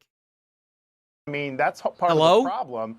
He has not been somebody who has wanted to aggressively enforce laws against the criminal element. In fact, they had legislation to eliminate cash bail. So you'd have people commit serious crimes, they'd go get arraigned, and then they'd get released back on the street with no bail or no restriction or anything. That has caused huge problems in the state and obviously in the city. No, but you got to remember, though, they were able to lower the prison numbers, though. That's what mattered. See, what mattered to them most was lowering the prison numbers so that way they could say that they were doing something good when really all they were doing was literally releasing violent convicts back onto the streets of their own city.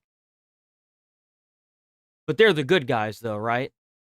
So ultimately, I think the public is on the side of the president.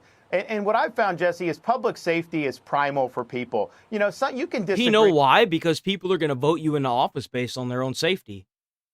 When you take away and you get down to the base view of it,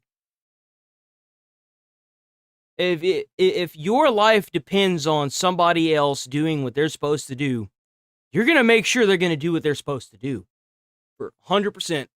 With someone on taxes, on education, but when your family's safety is at risk, you want to see that remedied. A lot of people have moved to Florida because of public safety, but just like D.C., the media said this is the worst thing ever, and the locals in D.C., even the mayor was saying thank you, and the crime went down. So I think this crime issue is very potent, and I think it spans the political cleavages that we have in our society. People want safe streets. Yeah, people are tired of being forced to not only spend over 9 to 12 hours a day at work and then go home and have to worry about being mugged or dealing with a fence zombie standing outside of a Circle K. They just want to be able to get gas without being harassed or robbed. They want to be able to go home and spend 2 days off and not have to worry about their fucking vehicle being broken into because of these criminals they keep catching and releasing. They're tired of it, man. Everyone's tired of this. We've already got enough on our plate. We don't need some jackass going and robbing us on top of everything. Nobody wants to deal with that. So why do you think the Democrats... Especially not whenever it's our taxpayer dollars that are putting these dumbasses in office. Like, come on. Let's use a little bit of common sense here. Will give Trump credit for seeking peace in the Middle East, but not for seeking peace here. What's the difference? And how do you feel about this deal in Gaza? Well, I think it's going to be hilarious whenever all that shit gets solved. So all these fucking idiots that are running around with all these foreign flags that are still going to be doing it because they're paid protesters aren't even going to have anything to bitch about anymore. They're just going to be protesting to protest at that point. Like, what have you got to complain about? He's literally fixing the problem right now. It's going to be over in a matter of a couple weeks. You do realize that, right?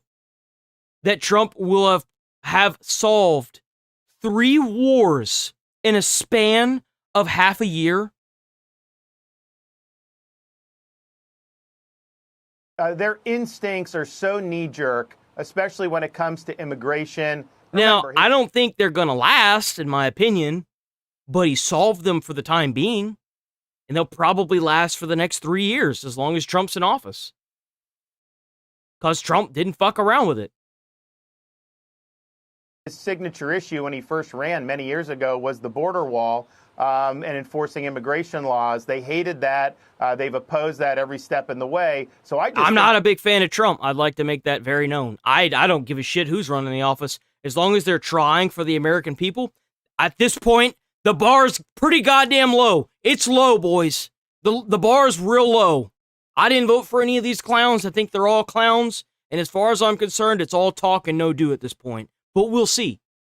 That's their reflex. I think that's them catering to their base. And I think that that's just what they've done for many, many years. Look, on this deal, I think that the one thing that I can tell has been constant in the Middle East is the Palestinian Arabs, and especially Hamas, they've cared more about destroying Israel than they have cared about taking care of their own citizens. People, yeah. And that has been the obstacle to peace for many, many years. And so we'll have to see. Proof will be in the pudding. Trust but verify. If this deal sticks, that's going to be something that really has never been able to be done in many, many decades of trying to do this. And I think one of the key elements is... Well, you know why? Because Trump said, come to the table or else. That's why. We have the most advanced, most expensive military in the fucking world. We fucking bombed an apartment that held officials and didn't even hurt the rest of the building. It was like finding a needle in the haystack and then blowing up the needle without touching or burning any of the hay. You understand how advanced that weaponry is? It is long overdue for us to stop doing this and start using the weapons that we have and stop using our ground troops. And stop dragging this bullshit out. We have the weapons and the tools to end this literally overnight. Give them a warning, and if they don't want to fucking listen, show them what the American armed forces can do. Enough of this. Enough of this childish bullshit. Everyone's tired of it. Everyone's tired of hearing people bitch and complain and moan online about it. Everyone's tired of seeing these dumbass protesters. Everyone is tired of it. They're tired of it. It's been going on for long enough. Even the people in the countries are tired of it. They're tired of all the death and loss of life. They're tired of it. They want this shit to be done. And I don't blame them. I'd want it to be over with too. It's a bunch of fucking 1% motherfuckers in their civilization that own all the fucking cards, all the money, and all the power, forcing these poor people, not poor as in sorrow for them, poor as in financially fucked, like most Americans, that are making these decisions that get a lot of them killed. And before governments start getting overthrown, they need to solve this shit. Seriously, enough is enough. Those Middle Eastern... Bitch, think about that. Like, would you rather die fighting a foreign country that you know is a bullshit fight? Or would you rather die trying to overthrow your own country, knowing full well that you could set in motion the future of your country? I mean, shit. Either way you gonna die, you might as well be doing what you want to do. Countries respect the strength of President Trump. They know that he is decisive, as you saw with the Iran strikes. In that region, they want to be on the side of the strong horse. So I think he's been able to amass an impressive coalition, and hopefully we can end up with peace in the region at long last. All right. It's been quite a long time since we've said that. Hopefully everything stays together. Governor DeSantis, good to see you. I don't think it will. Click I'm not going to sit here and bullshit with you. I don't think it will. I think that it'll stay the way it is until another pussyfoot fucking person gets into office and no longer is going to enforce it like what Trump is doing. I really think that's what's going to happen. Honestly. Like, we've had so many pussyfoot fucking presidents get into office and not do shit. And it's just, enough is enough.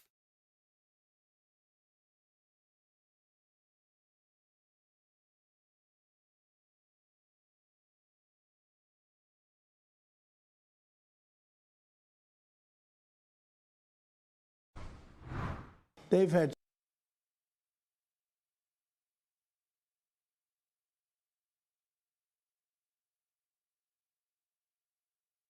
bought a car from Amazon.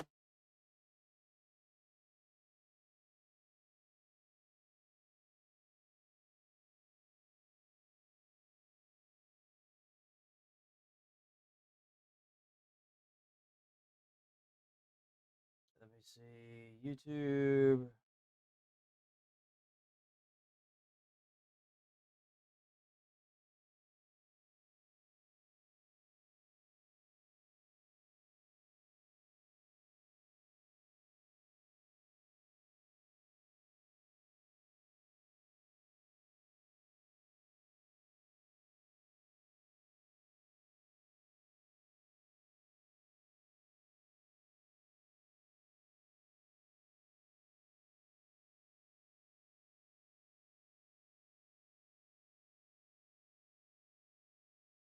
This one? We just spent a lot of money because we bought a car on... Hold on.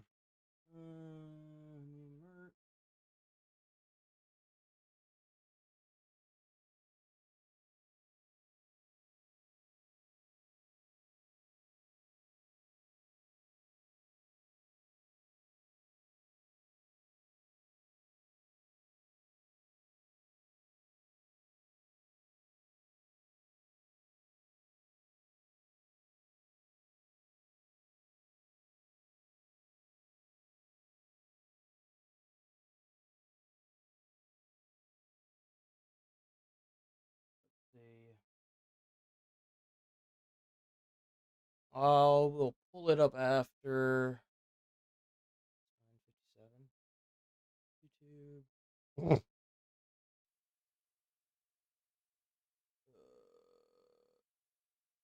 Oh, right. I'm just fucking stupid. Hold on. Let me see. Let's see.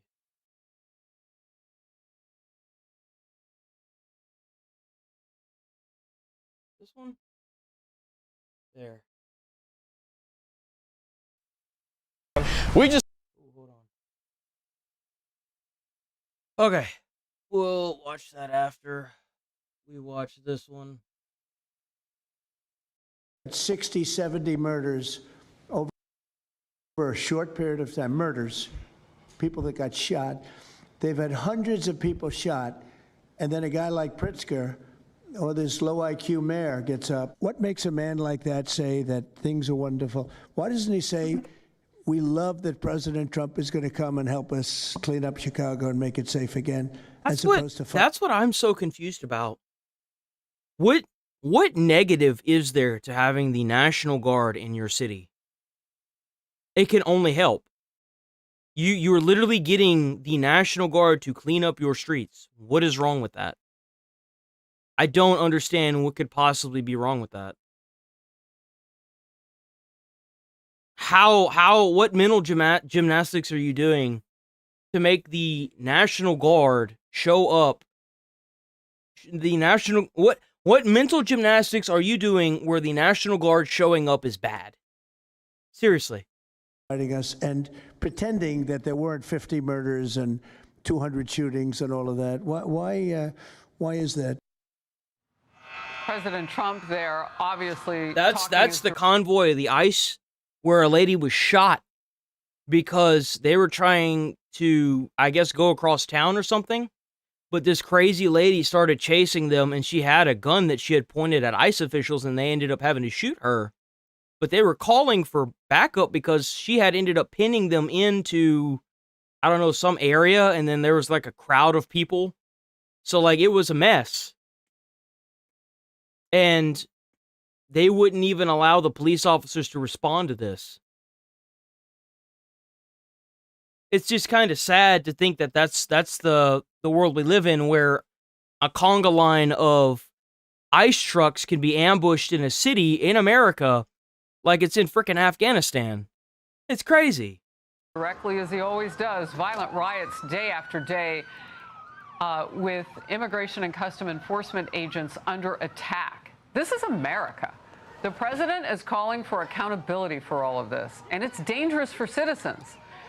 Chicago mayor should be in jail for failing to protect ICE officers. Governor Pritzker also... I am shocked that Trump isn't just doing that. He's the president of the United States. Like, I'm shocked he's not just being like, no, put him in jail. It's kind of crazy. Hit back. There's one thing I really want to say to Donald Trump. If you come for my people, you come through me. So come and get me. Come for your people? What are you talking about? Oh, he's a lot, you know. What are you talking about? Coming for what people? You mean the criminals that you're putting out on the streets, or the illegal immigrants that are taking all the American jobs? What are you talking about? Those are your people? I thought the American citizens were your people. That says a lot. He wants to run for president.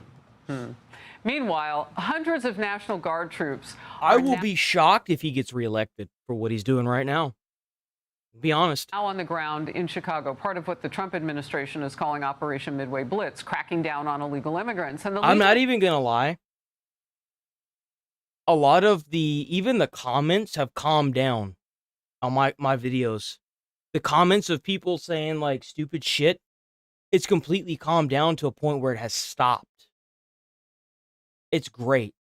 It's like the people that are doing this nonsense, they're finally either the, because there was talk that foreign countries were using bots to leave comments and incite violence. So either they fucked off, or the people that are really stupid that have noticed that people are dying have fucked off completely because they realize that this is not going to end well for them. So I don't know what's going on, but there's been a huge shift in what people are saying online as far as comments. I don't know about anything else like in private Reddits or subreddits or anything, or Discords. I don't know about that. But I've noticed a huge swing in a lot of my video comments. Challenges continue to pile up, and Mayor Johnson is promising to resist. It's illegal, unconstitutional, it's dangerous, it's wrong. What is unconstitutional? What is unconstitutional? You say that, but you're not saying what's unconstitutional. What is unconstitutional? Using ICE to get illegal immigrants out of the country is not unconstitutional. It's not. They're breaking the law being here. Getting criminals off the street is not unconstitutional. What is unconstitutional? You keep saying this, and I keep hearing this, but I don't hear X, Y, and Z is unconstitutional. I hear in a sentence unconstitutional, and then he moves on to the next word, and it's like, fee, fi, fo, fum, I guess. Like, what are you on about? What's unconstitutional? This is not about deportation. This is not about safety for this president. This is about authoritarianism. It's about stoking fear. It's about breaking the... But advocating for death and violence is stoking fear, you fuck. When you sit there and you say in a conference to the public that the Republicans want to redo the Civil War again, what do you think that does? That incites violence. You're the only one inciting violence. Hello? Constitution.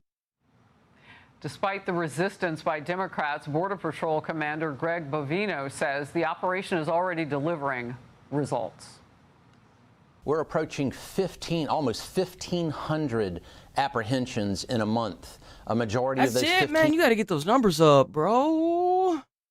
That's too low. We got to aim for like 1 million by the end of the year. That's like a third of the fucking U.S., right? Like, come on. That's too low. Get them out of here. 1,500 are some extremely bad individuals, whether it's child rapists, trained Aragua gang members, terrorists, honest-to-goodness terrorists on the terrorist screening database. And that's what's crazy to me. That's what's even crazier. Just like what you said, Squash Plum. I hope I'm saying that right. Like, what's crazy to me is that the amount of people that are online that say they voted for this, that's what he said he was going to fucking do. Trump said this. He said he was going to do this. Pikachu surprise face, he's doing what he said he would do. That's why people voted for him. I didn't vote for him because I thought I haven't voted and I'm 30. I've never voted because I'm tired of being handed two fucking candidates and told pick the lesser of two evils. Well, I don't like either one. Neither one of them are going to bring in universal basic income. Neither one of them are going to solve the grocery dilemma. But I admire the fact that a candidate got into office that is doing what the fuck he said he was going to do. I admire that. That's awesome. I don't care what side he's on. I don't give a fuck anymore. I care about the American people and the death and violence that's going on in this country. It's disgraceful. Like, come on. Like, seriously, what did you think he was going to do when he got voted into office? It's awesome that he's doing what he's doing. I think it's great. If you go back to every Democrat before, even Obama had one of the biggest deportation things ever, other than Trump now. The Democrats used to be all for it. Now roles reversed. The Democrats don't give a shit about you. They want money. They want money. And you know how they get money? They get money from corporations because corporations are all hiring illegal immigrants. So it makes sense. They wouldn't want them gone. Many others. I have never been a Republican ever in my life. I still am. I still am not.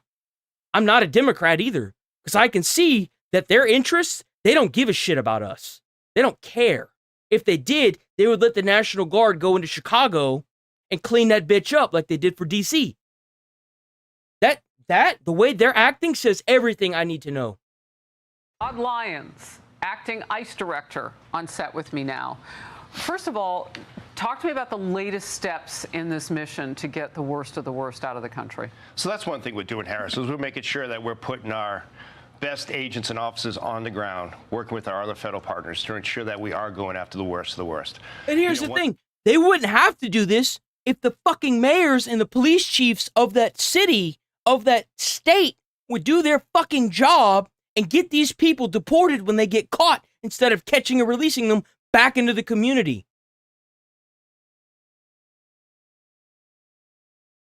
One thing that ICE does is it's all criminal intelligence based. So we know exactly who we're going after. And that's one thing that's really frustrating for us is we get accused so many times of just going after a certain nationality or someone's skin color. And that's just not the case. The mission of ICE is to go out there and find the worst of the worst. And that's what the president's promised. And that's what we're doing on the ground in Chicago. What successes have been thwarted because of the legal challenges and what we're watching right now because the threats on your agents? I mean, this was outside the facility about 12 miles from the downtown area of Chicago, and they were having to use non-lethal weapons to push this crowd back, and day after day they return. Man, they shouldn't even be pushing that crowd back. What they should do is form a line and then open the line up one at a time and start arresting people and put them in the facility. That's what they need to do. And then Trump needs to go ahead and he needs to figure out where the money's coming from that's paying for these fuckers. Just like they did in LA. The minute that Trump cracked down on trying to figure out where that money was coming from to pay for those protesters, it stopped instantaneously. It stopped. Figure out who's paying these fucking protesters, shut that fucking company down, and then start arresting these protesters. Because the protests aren't staying peaceful, they're turning into riots. Enough is enough. And sometimes putting their hands on ICE agents and pushing against them, getting violent. You know, and that's one thing that it just can't happen. You know, it's very frustrating to see, especially in this video. Like these masks that they have, those are some expensive fucking masks. Those like $30 a pop. How you paying, how you buy, like this one, look at her. Look at her, look at what she's wearing. That's like a $3,000 fucking gas mask. How the fuck you pay for that? You out here protesting all day. How you pay for that? I wonder how they pay for that. It makes you wonder, don't it? They are protesting the men and women of ICE doing their lawful law enforcement mission. And the people that are in those vehicles aren't innocent individuals. Those are some hardened criminals that have been hiding in Chicago in plain sight. Much like Chief Bovino said, we've arrested Trinity Aragua gang members that are members now of a foreign terrorist organization, child rapists, fentanyl dealers. I don't understand why these people want to lobby and advocate and protest, if you will, for known criminals. They're protesting because they're being paid to do it. And they're not being arrested. I guarantee you start arresting some of these fuckers, and it's going to disperse quick. It will. Promise you it will. You start arresting them and you start holding them accountable for the laws that they're breaking by causing these riots, because they're not protesting when you start pushing and battering police. They're not protesting when they're throwing bricks and rocks at police enforcement and cars and vehicles. They're not protesting if they're lighting shit and popping fireworks off in the fucking streets. They're rioting. Popping fireworks and throwing stuff is inciting violence. Get it out of here. Oh, but the First Amendment says you can gather peaceably to assemble. Breaking shit, setting shit on fire, throwing objects, hurting police officers, attacking federal agents is not peaceably. It's illegal. Arson is illegal. Popping fireworks is disturbing the peace. That's illegal.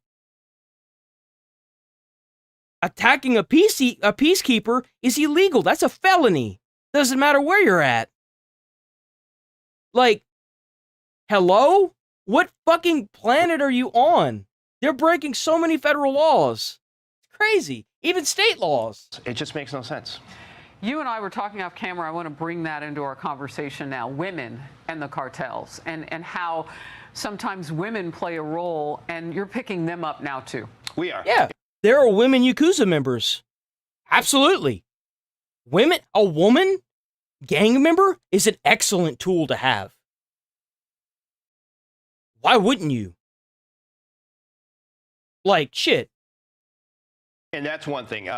Criminal illegal aliens and crime isn't gender specific. No, when it's I was not. a field office director at the Boston office, we saw a lot of females that escaped from Brazil, wanted for murder, drug trafficking, that we were. Well, I mean, look at that lady that got shot after she had pinned in like a couple ICE vehicles that were trying to get away from her. She had pinned them in with her vehicle and raised it, a semi-automatic weapon, to an ICE agent, and they shot her ass.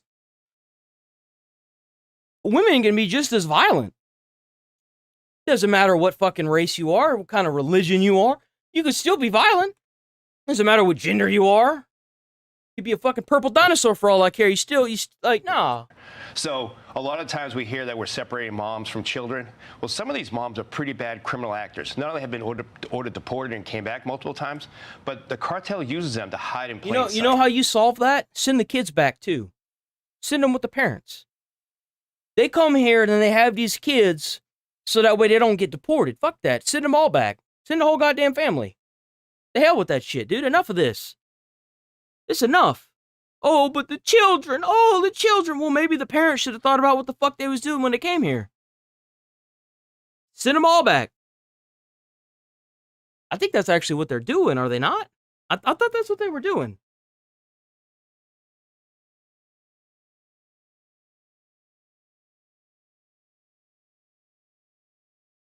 Is ICE able to deport an entire family, including the kids with the parents?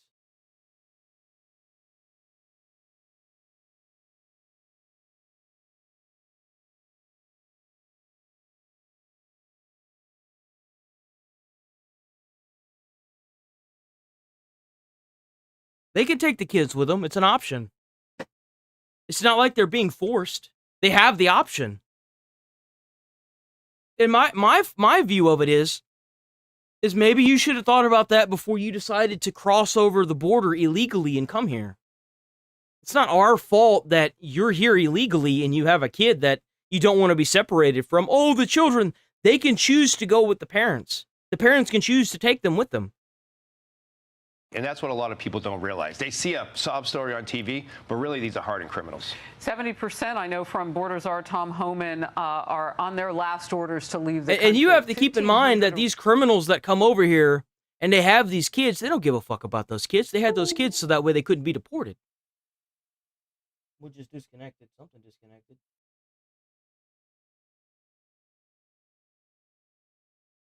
Something just disconnected. I don't know what it was.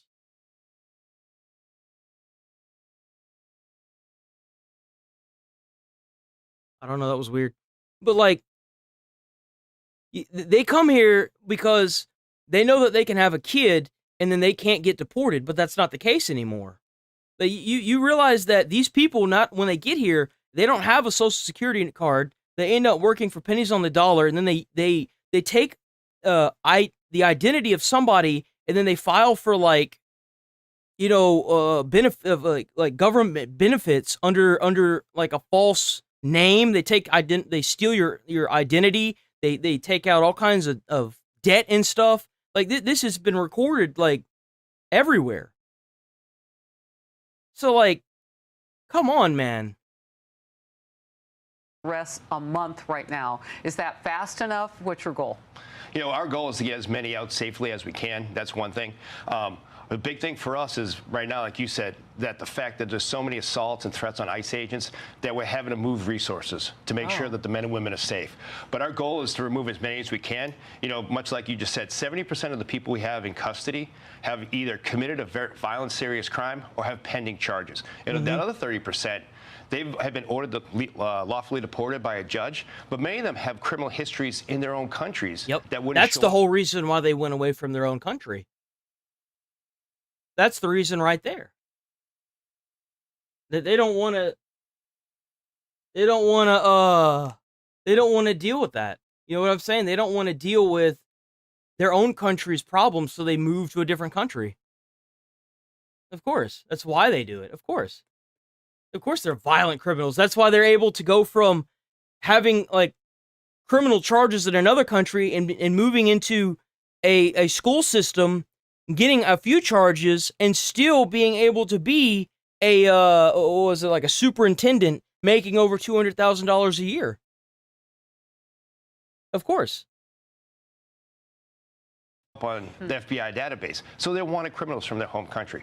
So we're doing what President Trump and Secretary Noem wants, and that's just removing the worst out of our communities. Todd Lyons, I get to look you in the eye. We're on set together. It's great to have you. Thank you. Thank you so much. I appreciate it. I pray for the men and women of ICE. Thank you. We Stay appreciate safe. it. Thank you. Absolutely. I'm Steve Doocy. I'm Brian Kilmeade. And I'm Ainsley Earhart. And click. It's just crazy to me how they can sit there and justify that crap. We just spent a lot of money because we bought a car on. Bro, I don't know if I want to watch this, man. You keep giving me all these, like, people that I feel like are going to end up striking me.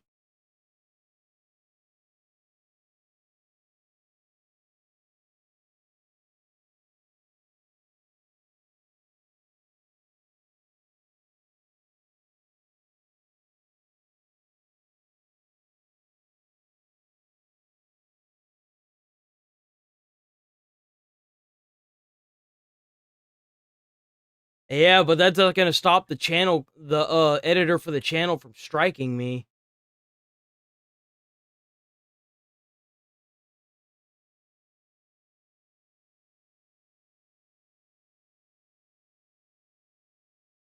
I don't know if I want to do that, dude. I don't know.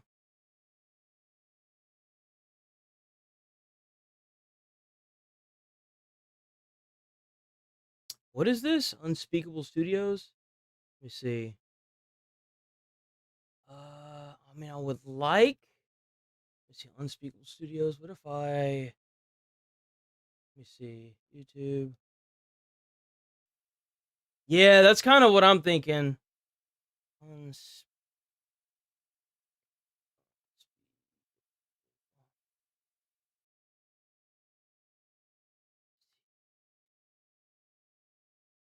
Oop, Studios.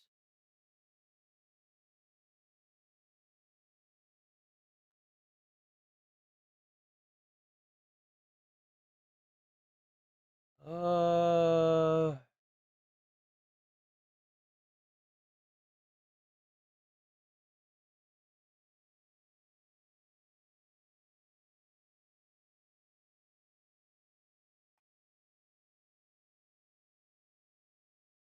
do that.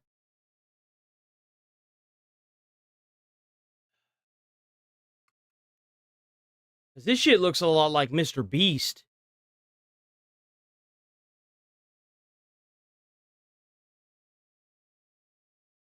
That's why I'm like, ugh.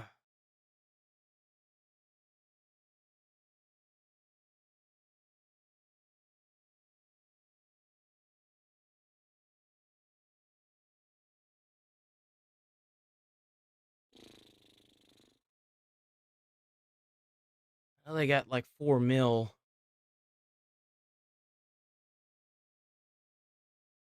I'm gonna be honest, I don't think I want to take the chance. Because, like, I mean, they look like a fun group, but usually whenever you've got, like, this many people, this looks a lot like Mr. Beast kind of style content. I think I'd rather send them an email and ask them first before I take their shit like that. Because I just don't want to deal with the fucking copy strike. I just don't want to deal with it.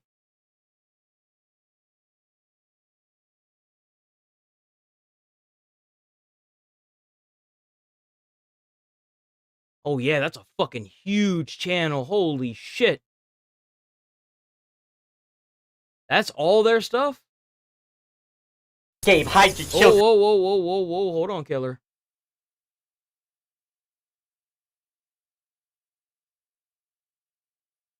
That means that these guys have like a huge team that do this. I'm gonna email them and see. Holy shit. Yeah, this is a huge fucking... This is a company, dude. Before I do that. This is a massive company.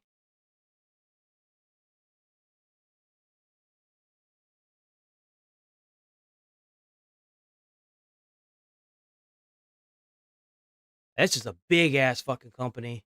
I would find somebody else for now. I'll try to send them an email after the stream today and see what their team says. But, like, I gotta be careful because that's one of the reasons why I won't react to Joe Rogan clips. Is because, I know... Well, I saw a YouTube short, whenever I was looking at the horror stories, whenever I got my channel strike, of, a guy that was using Joe Rogan clips. And he used a bunch of them, and he'd been using them for years. And then all of a sudden, he ended up with 3 strikes, and they were about to terminate his channel. And he was able to get in contact with Joe Rogan. He got lucky that he got in contact with Joe Rogan. and they were able to get it sorted out, but I don't think I'm gonna get that fucking lucky. For $0 by Ryan. I don't think that's gonna be the style of content I'm looking for anyway. I tried to sell a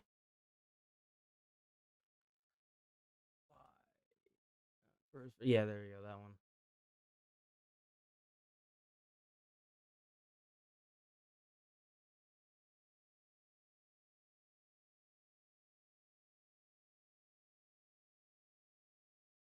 Yeah, I don't know if I want to dive into this, or not him, but this guy.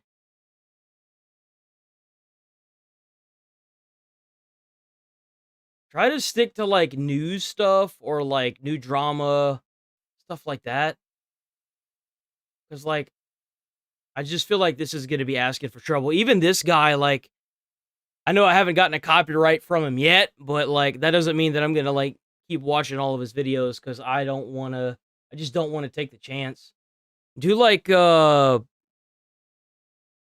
breaking news, car chases. If you find car chases, if you find a car chase channel, that'd be kind of fun. But like, I just don't want to take the headache of dealing with another copyright, or not a copyright strike. A copyright and a strike are two different things. A strike will completely cripple my channel for 3 months, and I don't want to deal with that. Even if it gets removed, it will cripple the fuck out of my channel. Problem on the internet for a very, very long time. And now, finally, some people are talking about it, which is a relief. I'm glad. Here we go. What's a midwit? I actually think I have that one pulled up. Oh no, I don't. Hold on.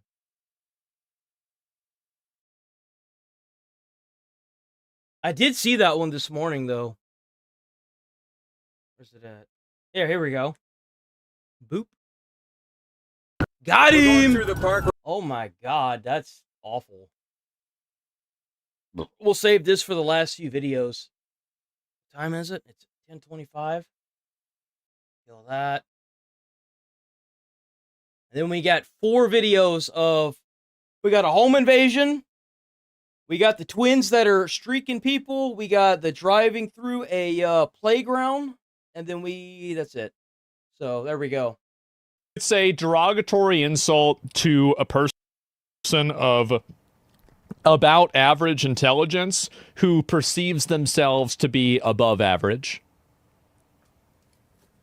Today, we will. Let me turn this up. That's what the insult means. So most people will average. Yes, that would be correct.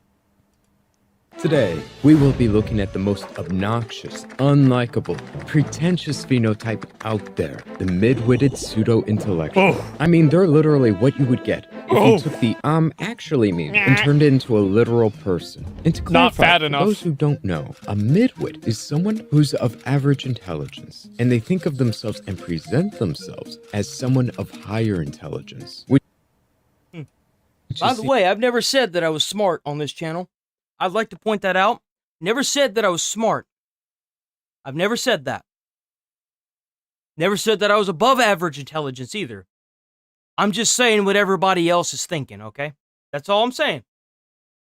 That's all I'm doing. I never said I was smart. I'm just saying the shit that everyone else is thinking. In this meme of the midwit. Then after that, we have this pseudo-intellectual. This person is deceptive. They pretend to be knowledgeable or intelligent, while they are somebody who lacks genuine depth and understanding of a subject. Now, Those are people that bring up logical fallacies. That kind of stuff. Things, but they have a lot of. Those are the people that, like, I had in my comments of a guy saying you don't know the First Amendment, and then I pull up the First Amendment and I fucking read it off to him, and I highlight the fucking peaceably to a symbol. Overlap. Yeah. And a lot of the traits. And you know what's crazy? It's not even hard to go that extra fucking mile to make sure that you know what the fuck you're talking about before you comment on it. Just Google it. If you don't know, like, I've done it before, just Google it. Fact check yourself. just covered, they're generally yeah, it's the same person, generally. They're multi-classing. in the same people. And as somebody who has a lot of experience with these people in general, I believe I have a very good understanding of them. I know how they operate, why they behave the way that they do. Anybody who makes content on the internet is fully aware of these people. How to spot I don't know them. if I call them. I have removed so many of these fucks from my comments. But yeah. Plenty of videos already have gone over this. They've covered this exact same topic. And I would say that they're very valuable. And for the sake of not regurgitating that same information, think of this video as an addendum to the work and not the end-all be-all. Firstly, we have to understand them, know exactly what drives them. Be careful. Be careful. I've already lost too many brain cells today. I can't lose any And at their core, they are very antisocial people who are extremely insecure. That is where a lot of their obnoxious behavior stems from. Now, let me give you know these people, if you go to someone's comments and you see a fucking paragraph this long correcting them on everything they do, including their spelling, it's like, dude, no one gives a shit. Shut the fuck up. You're crybaby. Give you an example here. Let's say that you were talking to one of these midwits, and you said, the weather outside looks beautiful. Off of that statement alone, they're going to rush into it and say, yes, it is. And that happens because of the high pressure systems over our heads. You see, the clear skies happen when the air sinks instead of rising in the way that the sunlight... So basically, they're AI before AI was created. Yep. They're like a chat GPT pot. Okay, got it. The atmosphere makes it look right. Oh, we haven't even talked Yeah, it's about right. How we improve what beauty is at the end of the day. Oh my word. No one fucking cares. Oh my god. Dude, like, that's the reason why Elon Musk just walks away. Apparently, if you, like, try to talk to Elon Musk and he feels like it's small talk, he'll just fucking walk away. Just no fucks given. Yeah. Just shut up. Nobody cares. Shut up, retard. Nobody gives a shit about whatever you're saying right there. We have all had this happen to us. We've had this person who goes on an extremely long tangent that nobody cares about, just for the sole purpose of... This seems personal about me, but okay. Demonstrating how much they've read on Wikipedia. Oh, and the reason why usually they don't do do this is because when you interact with them, is what is always at the center of their mind is... How can I take being perceived as a person of above average intelligence? That's what I don't understand. If you're leaving a comment or you're making a little Reddit post on someone else's stuff, do you think that, like, what is your goal by doing this? What are you solving? It doesn't seem like you have an actual point. Like, what is it? What is your goal for leaving a paragraph in somebody's comments? Because 9 times out of 10, if it's my channel, and I don't blame anybody for doing this, and I think that it's fucking stupid, and the person that's doing it is either spreading misinformation or is just trying to be a bully, I just fucking remove their ability to view my channel. I love that you can do that on YouTube. I can just click on the 3 dots of a comment and then click block person from viewing channel, and I never see them again, and it's great. I love it. It's the best thing in the world. It saves so much time and headache. It's wonderful.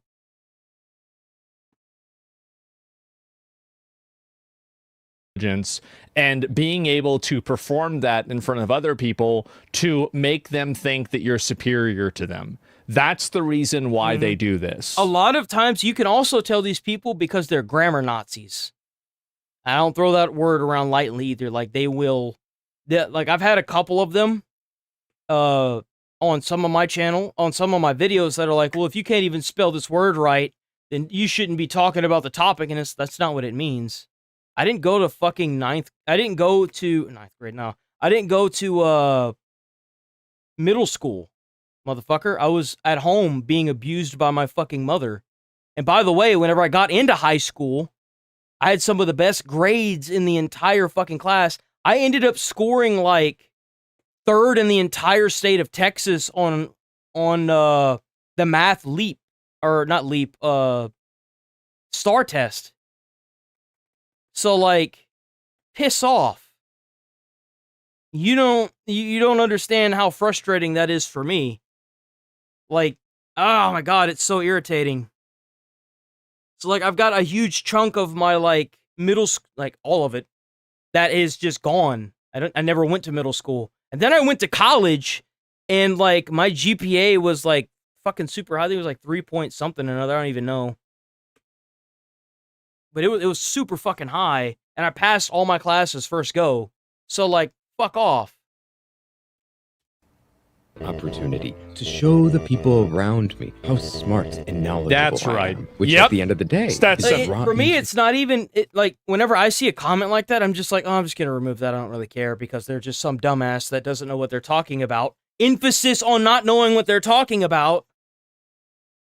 the core because it is only self-serving and people can Because if you reply to it, they don't even say anything.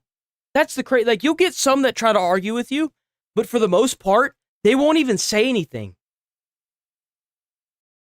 They just won't. It's so we all sense redundant. this coming a mile away and we hate it, which ties into the key aspect of pseudo-intellectuals, why they're feigning knowledge, wisdom, or intelligence. They don't learn the things that they do because it's useful to implement it into their own lives. No, they don't care about that. What they care about is using it to impress the people around them. What a surprise. What they do when they do this is they make themselves sound smarter. So that way, hopefully, the people that they talk to on a daily basis, like, for example, if you go play Magic, you'll find this one person that tries to sound incredibly intelligent. So that way, the people that really don't understand what's going on will just automatically listen to what he's saying. That's what these people do. They care about their self-image to the point where they're willing to even go as far as lying, but the minute they get caught, they're not willing to admit they're wrong. See, that's the problem. It becomes a huge fucking uproar. Fake and shallow at the end of the day. Everybody hates it. And the way we know that it's true is because if you pay I'll see you later, Xavier. it will tell you what they Vasquez, sorry about that. care about. I didn't What- even see that you messaged, man. I'll be back on Monday. We'll be here Monday. I'll see you, man. Stay safe out there. Stay away from the crazies. they value, what their goal is. Isn't what it their exhausting to do this your whole life? Well, there's a lot of people that spend their whole life being addicted to stupid things. This is just another version of that. I wouldn't really be that surprised. This is normal. Yep. interaction with you. If you and me, we were talking to each This other. is that for and them. I That's stop normal. To listen to you, I start to ask questions about you. I hear you out. This is my way of conveying without words that I care about you. I care about the things you're saying to me. You deserve my attention. That's what you're showing with your actions. Sure. Well, on the other hand, if I just ignored you, I talked over you, I just went on long, irrelevant tangents about the things I know, that is my way of saying to you, you are unimportant to me. What I truly care about is not you, but it's how I appear to you. You see what I'm getting at? This is it's all self-referential. It's selfish, self-referential logic that they just want to feel important and feel smart. one it's simple egocentric. example Yeah, it is. to explain the lens in which we need to view these things. If you use this lens to view all social interactions between people, you will have a better understanding of people in general. And it's through this lens. Well, that's how you kind of really understand some of the reason why what's going on. Like, for example, right now in the U.S. with all the politics making riots and stuff. Like, if you try to look at it at its base value instead of pulling back the scope and asking yourself, well, there's rioters right now that have really expensive masks. Like, just look around. Just look around and read the room. They're out here for over 12 hours a day. They're causing problems. They're lighting fires. They're popping fireworks. Well, how are they getting money for fireworks? How are they getting money to sit out here and do this all day and not have to worry about rent? It's because they're getting fucking paid. Duh. That's why. Like, you gotta learn how to pull yourself and think outside, not just outside the box, but you gotta pull the box back and look at the big picture. That's what you gotta do. That we can examine some of the stereotypical behavior of these midwits. One common example is the nitpicking behavior. It could be you make a small typo, you mispronounce something, and they'll hone in on that and use it against you. While in reality, it's not an issue. Everybody knew what you meant. I think that people usually do this because they can't attack your argument. Exactly. He's absolutely 100% right. It's because the way you placed your argument with no holes and no way to pick it apart, instead of them going after your argument, they're going to attack. They're going to, it's kind of like Kind of like whenever you watch the Avatar movie and you saw the aliens, they were shooting bows and arrows at the ships that used rockets and blew and killed everybody, right? That's what it is. Usually, whenever I see people that attack spelling errors, what that indicates to me is that it's a person who wants to find a way to invalidate the other person, but isn't really able to do that. Yep. So they have to resort to looking at their grammar, their spelling. And I mean, to a certain extent, if somebody can't communicate, that they probably are a fucking moron, but not always every. Like, I could communicate, I just can't spell for shit. Because again, I didn't go to middle school, so I usually end up having to check Google just to just to check the way I word something sometimes. But like, no, like single time. If you attack spelling, you're a loser. I mean, to an extent, but I think that if you really can't spell shit at all, like, you're probably a moron too. Very pedantic, yeah, it is. And so I think generally that's the reason, that's the impulse behind it. Let it slide, and it wouldn't change anything. But the midwit, the pseudo... I kind of feel like that argument's a little invalid, because if you're laying down an argument that's so valid that all they have to do is attack the way you're wording something, then he kind of just he kind of just argued his own argument. Because Asmon said that usually the reason why people attack your grammar is because your argument, they can't argue your argument that you've laid out, right? So based on that, if they're attacking your grammar, then that doesn't necessarily, I mean, you could be a dumbass. You could just be a dumbass. But from what I've noticed on some channels is like, they'll misspell a word and still have a pretty damn good argument, but they'll misspell the word on purpose. Like, permanently, instead it's just perma, banned. And then people are like, oh, you can't spell permanently. And it's like, no, dude, you did that on purpose. Intellectual? Yes. They will not. These people will never miss an opportunity to pop in and show, actually, this is the correct way you say it. Yeah. This is what you actually mean. And at the end of the day, this action, it doesn't aid in the conversation. No, it doesn't. It doesn't aid in clarifying anything. But it does aid in their ego, which is the only thing they care about. Buddy. And it is nothing more to these people than an opportunity to showcase how much they know at your expense. Again, you got to remember what is at the forefront of their mind. Look at me, look at how much I know. Yep, as a Shut smart up person. and pay attention to me. Yep. Look and see how smart I am. And what is so ironic at the end of the day is they characteristically don't even understand what they're talking about. They don't. It's all surface level. I tell you, one It's like time AI. I was talking to a guy and he asked me what I do. And I told him I do freelance video editing because That's that nice. is what I was focusing on at the time. And instantly he jumped in and said, oh, you should go to Fiverr. I heard there are people who make a lot of money on there. No, they don't. They don't, because it's in the name. It's $5. $5. You should try A lot of money. It's $5. It's in the name. it out. You should do the smart thing and let the business come to you rather than seek it out yourself. And I politely told him that's not how it works. You can't just simply make a Fiverr account and expect it to work from there. Yeah. I've looked into this as a freelancer. It's a lot harder than you make it out to be. It's not that simple. But he didn't listen. He said, no. Trust me, I've seen it. You can just make an account on there and you'll Bro, this is like somebody trying to sell an MLM scam or something like that. Like, people that... Bro, I tried to sign up for Fiverr because of the video editing that I know how to do. The amount of effort you have to put into that account for anyone to even view your shit is outrageous. It's fucking crazy how much effort you have to put into Instantly that. try to insist that they know how... Like, I literally put, I started trying to make a Fiverr account, not realizing that it's like $5 per thing, right? Took me 5 hours, and I wasn't even done, and I was like, fuck this. This is too much. And then I found out later, thank God I didn't finish it, because I'd have been pissed, that it's like $5 for like work. And I'm like, no, fuck that. to do your job better than you do? How fucking obnoxious. Oh my God. up. Trust me. I mean, just try it out. bro. It hurt, right? Trust me, And we I went know back how and it forth, works. and we were talking about Yo, I have these arguments every other day with my fiance. Like, I'll sit there and explain why something's not gonna work, and the next fucking day, the same question, well, why don't we do this? And I'm like, I already told you why we can't do that, but you don't want to fucking listen. Open your goddamn ears. Pull the crud out of your ears and listen. I'm telling you why it won't work. And then the next day after that, why don't we do, you know what? Fuck it, do it. I want to watch. Go press the fucking button so that way the fucking hammer slams down on your finger. Do it. I want to watch. I want to watch. And let me get some fucking popcorn. Let me get my movie glasses and let's fucking watch.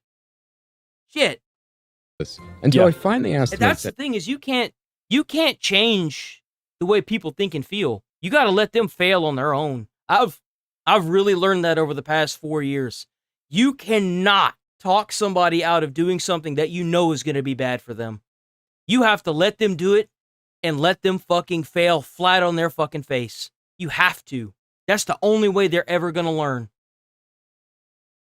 Wait, have you ever done any video editing yourself or any commissions? No. And he said, no, I haven't. Of course. And then I asked him again, have you done any work on Fiverr? He says no. And then he said, nah, man, but I've heard people do really well on it. And Well, see, I read on the internet it said it was good. So your personal... No. If I read it on the internet, it's real. I remember there was a time where if you read something on the internet, it wasn't something you should take and run with it. And you still, to this day, should be that way. You shouldn't read something online and take it and run with it unless it's like a factual thing like the fucking First Amendment. Like, come on. And I instantly... That's how you end up with, like, cancer in the ER because you have a bump on your fucking leg. Like, come on.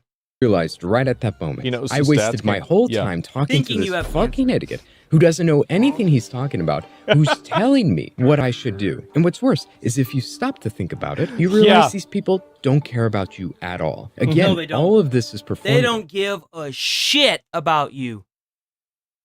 The only thing he really cared about and wanted to hear was for me to say, You're yes, smart. I will Yes, do this I'm gonna thing help that you you. suggested, so Yeah. he can feel good about himself. That's all he wanted. That's all monkey. he cared about. This whole conversation, at the end of the day, was simply self-serving to him, to give him an ego boost. But let me tell you about another story, That I've actually had so many conversations like this. It's not even funny. Let me think. I don't really think I'm going to be able to like come up with one.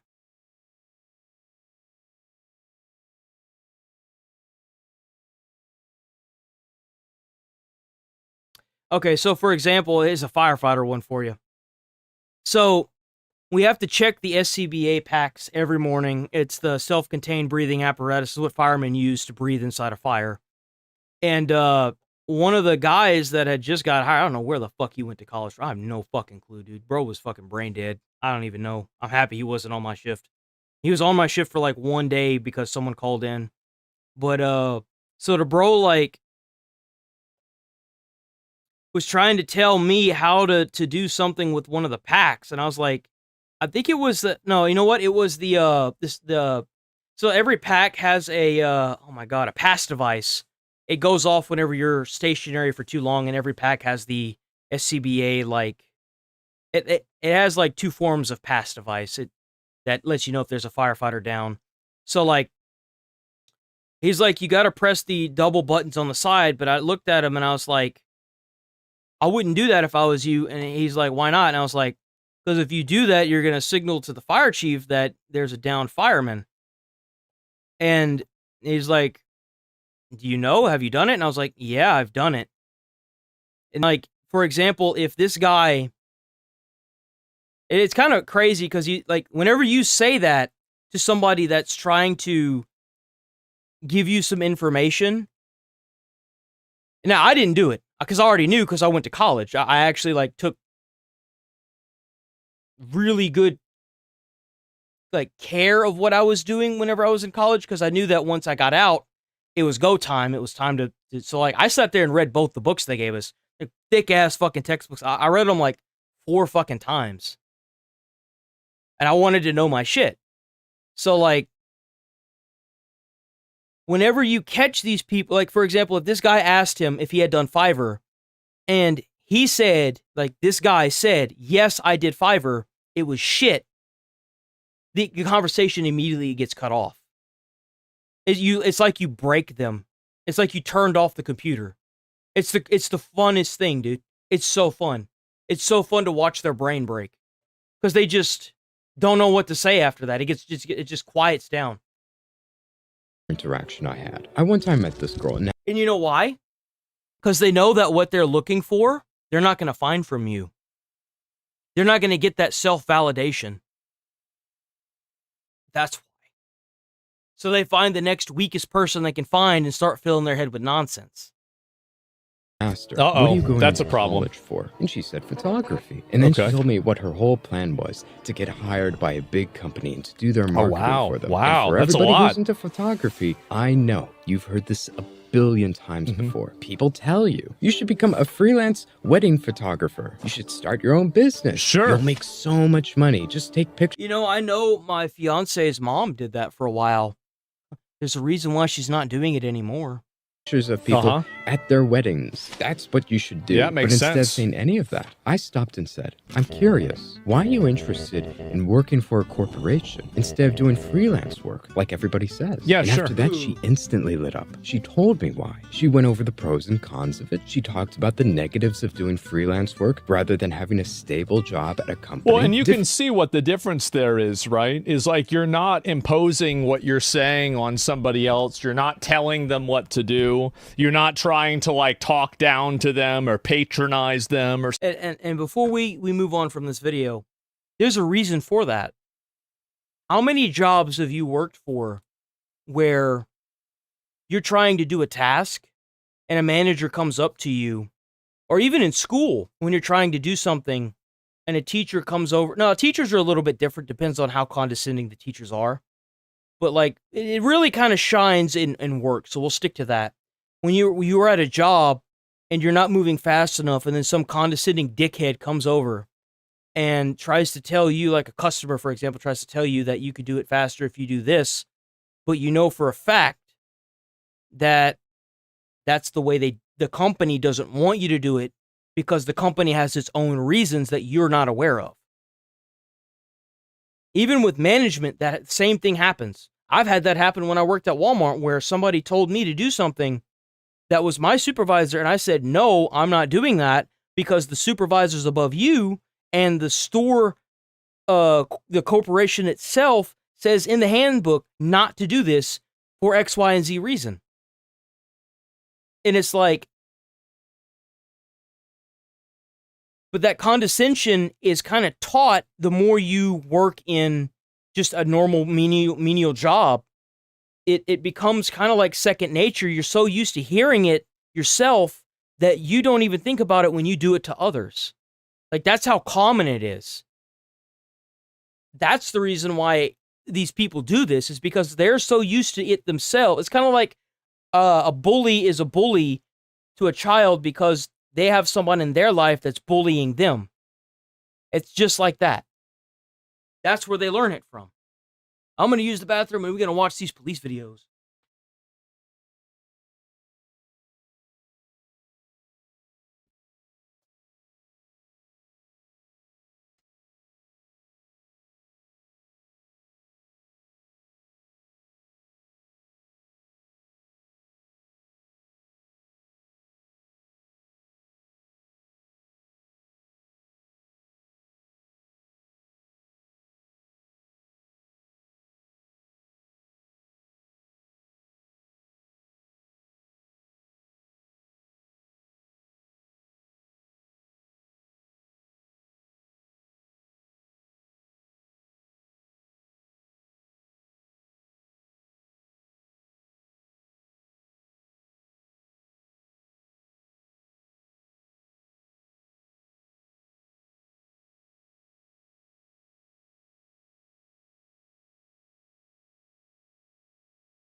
Oh, okay.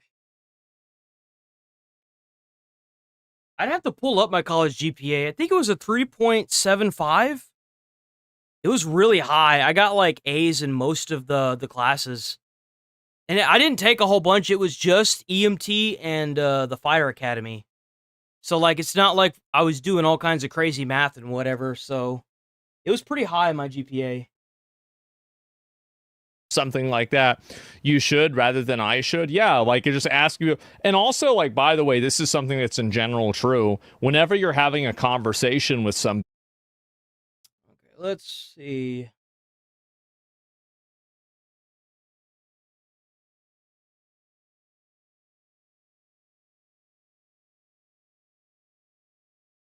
Okay.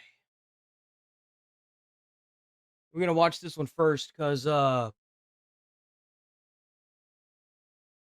Chase. We're going through the park. We're going through this park area on the sidewalk. And he's going to start taking off. Yep, there he goes. All right, we're going through the lot. We're going to be going, crashing into, we're going out to Greenfield. He almost crashed. On Greenfield. I wonder how often these guys, they take off like this and they end up smashing into each other's police vehicles. I bet it happens a lot, huh? Crash into a squad, rammed a squad heading to 60 National, going east. Eastbound National. Crashed into a marked squad. We're about 5-6 right now. Eastbound National, speeds are 77, traffic medium. Speed limit's 30, they're not going 30. Ooh!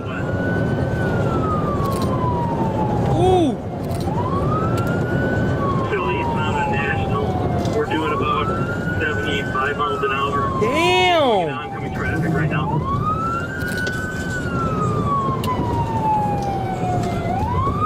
Doing office reverse. No, Rick Jim 5 will give me that on spot. Jeez, he is gone, dude. Traffic right now. It is a little slippery with the road. However, we are being able to catch up to him right now. Oh, by the way, check out Midwest Safety. Awesome videos.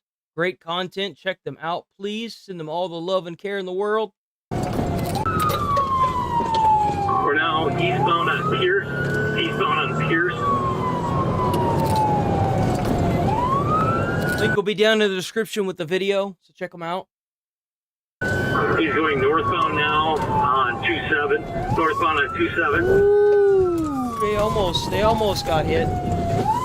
That guy is going so fast. We're doing about 70 miles an hour. Light traffic. It's also stolen vehicles. Reckless driving. Still northbound on 27. Just went to red light at Clybourne. Jesus, man, he's going fast. Went into oncoming traffic at Wisconsin.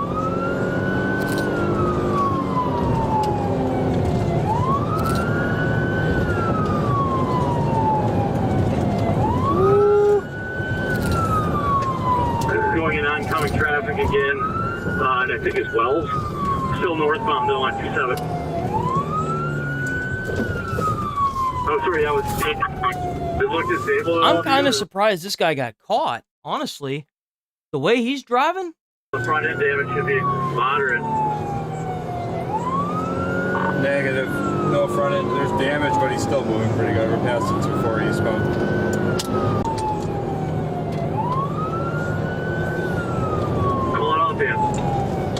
Eastbound Highland, he's in the westbound lanes of traffic. There's no traffic passing 15th. Speeds are 70. He is slowing. We are at 13th Street. Slowing again. Probably not about to make a turn, right? Yep. Yep. Crash, crash, crash. Oh, he's gonna run. Oh, there he goes again. Oh. Pit. Oh, get his ass. Get him. Going through some grass right now on 13th.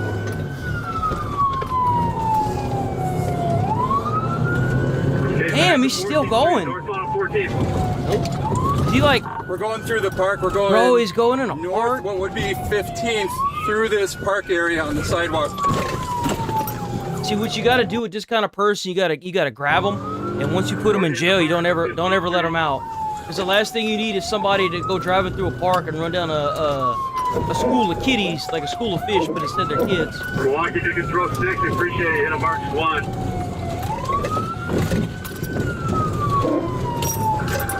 Damn, right through the freaking playground. That's terrifying, by the way. You guys got my boy, did it.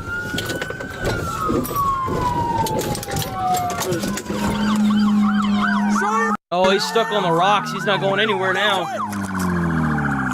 Oh, look. Ah! Oh, he looks young.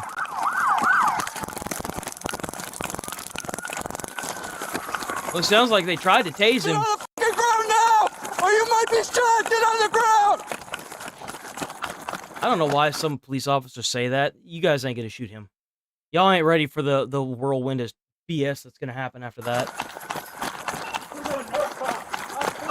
Oh my God, that's... Oh, there it goes. There it goes. You good.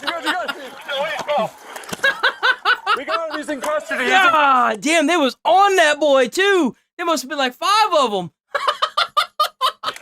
Bro. That was stupid, man. Thanks for coming, guys. Yep. We got another one in custody. There's a female that was in the car. Yeah, we got it. We didn't mean to jump in you guys' way. 304. It looks like everybody's in custody. Damn. Where the probes at, man? What probes? You got stuck with a taser. Did you know that? Stand up for me, man. All right, I'm gonna take the probe off, all right? This suspect was given citations for fleeing, eluding, 2 counts of hit and run to an attended vehicle, and operating a motor vehicle with a revoked license. He was also... See, what you got to do with these people that go on these high-speed chases, once they do that, you got to give them like life sentences. They don't need to be out. Because you know once they get out, they're going to do it again anyway. Bro just went on a high-speed chase. What makes you think he wouldn't easily do that again? Also charged with driving or operating a motor vehicle without consent, possession of a firearm by a convicted felon, first-degree recklessly endangering safety, possession of methamphetamine, resisting, obstructing, fleeing, Bro, look at all those charges! eluding, causing property damage, and 2 counts of hit and run. He's innocent unless proven guilty in a court of law. This next case shows a suspect who fled from police but managed to succeed in getting away. However, when police go looking for him, they get an unwanted surprise.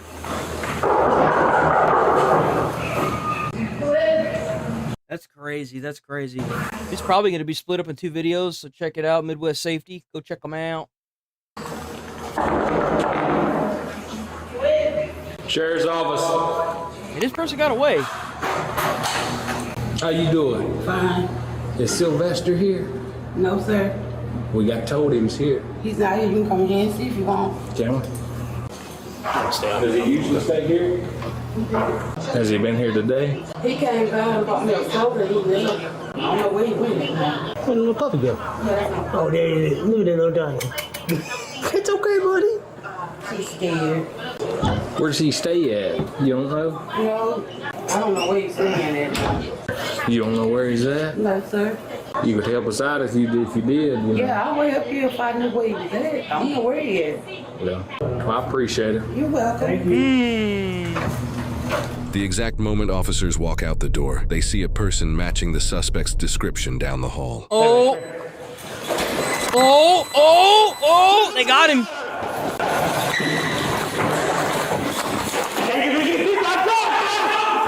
Bro is gone, dude. He is just gone. Stairwell. How the hell is he gonna get away? He's going upstairs. Ooh, missed. Oh.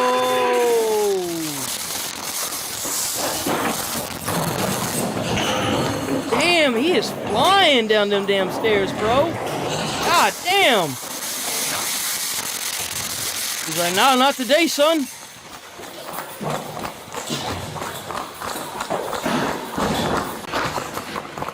Damn, this is like a chase this is kind of like a chase that you would see in like a damn movie.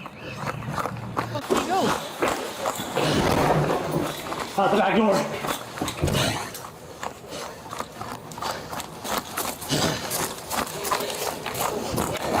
Man, I hope you go running quite often, bro. Let's go around the front.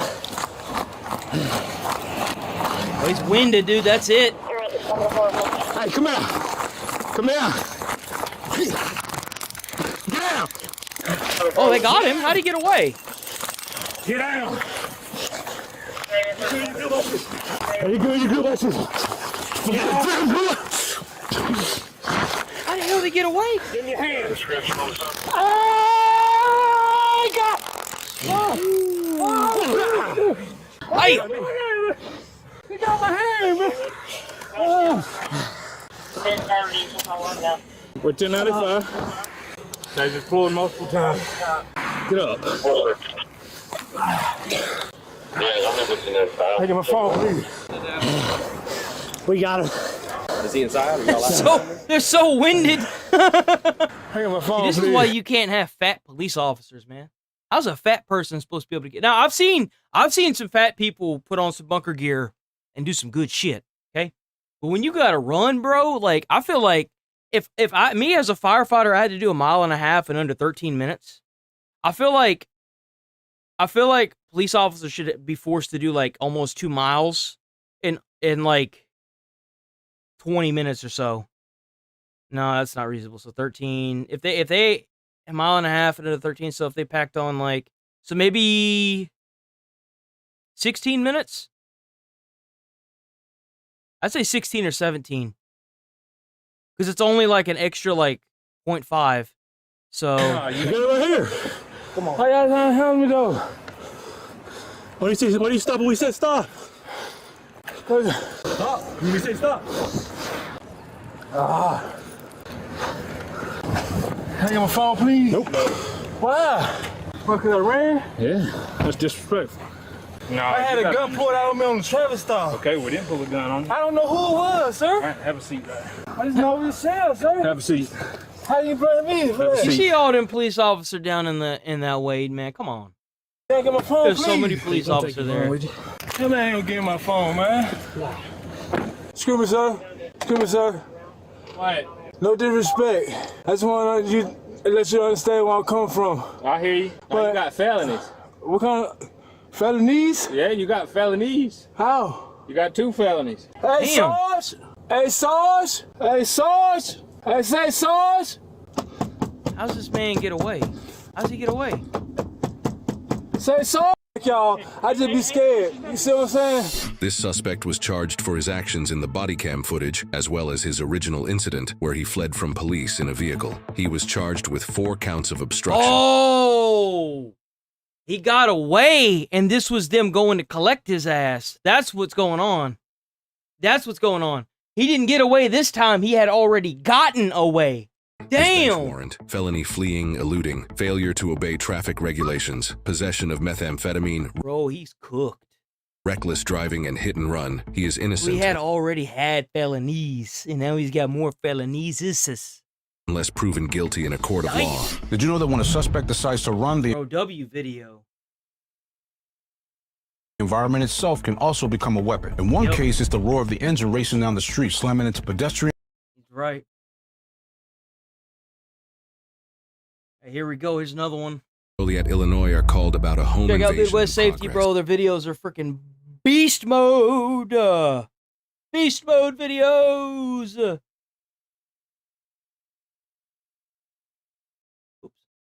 When the responding officer sees a suspect matching the description, things go completely haywire. Hey, come here.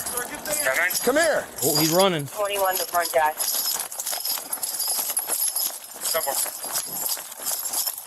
Come here. No, these motherfuckers upstairs. Come here, relax. Relax. Oh.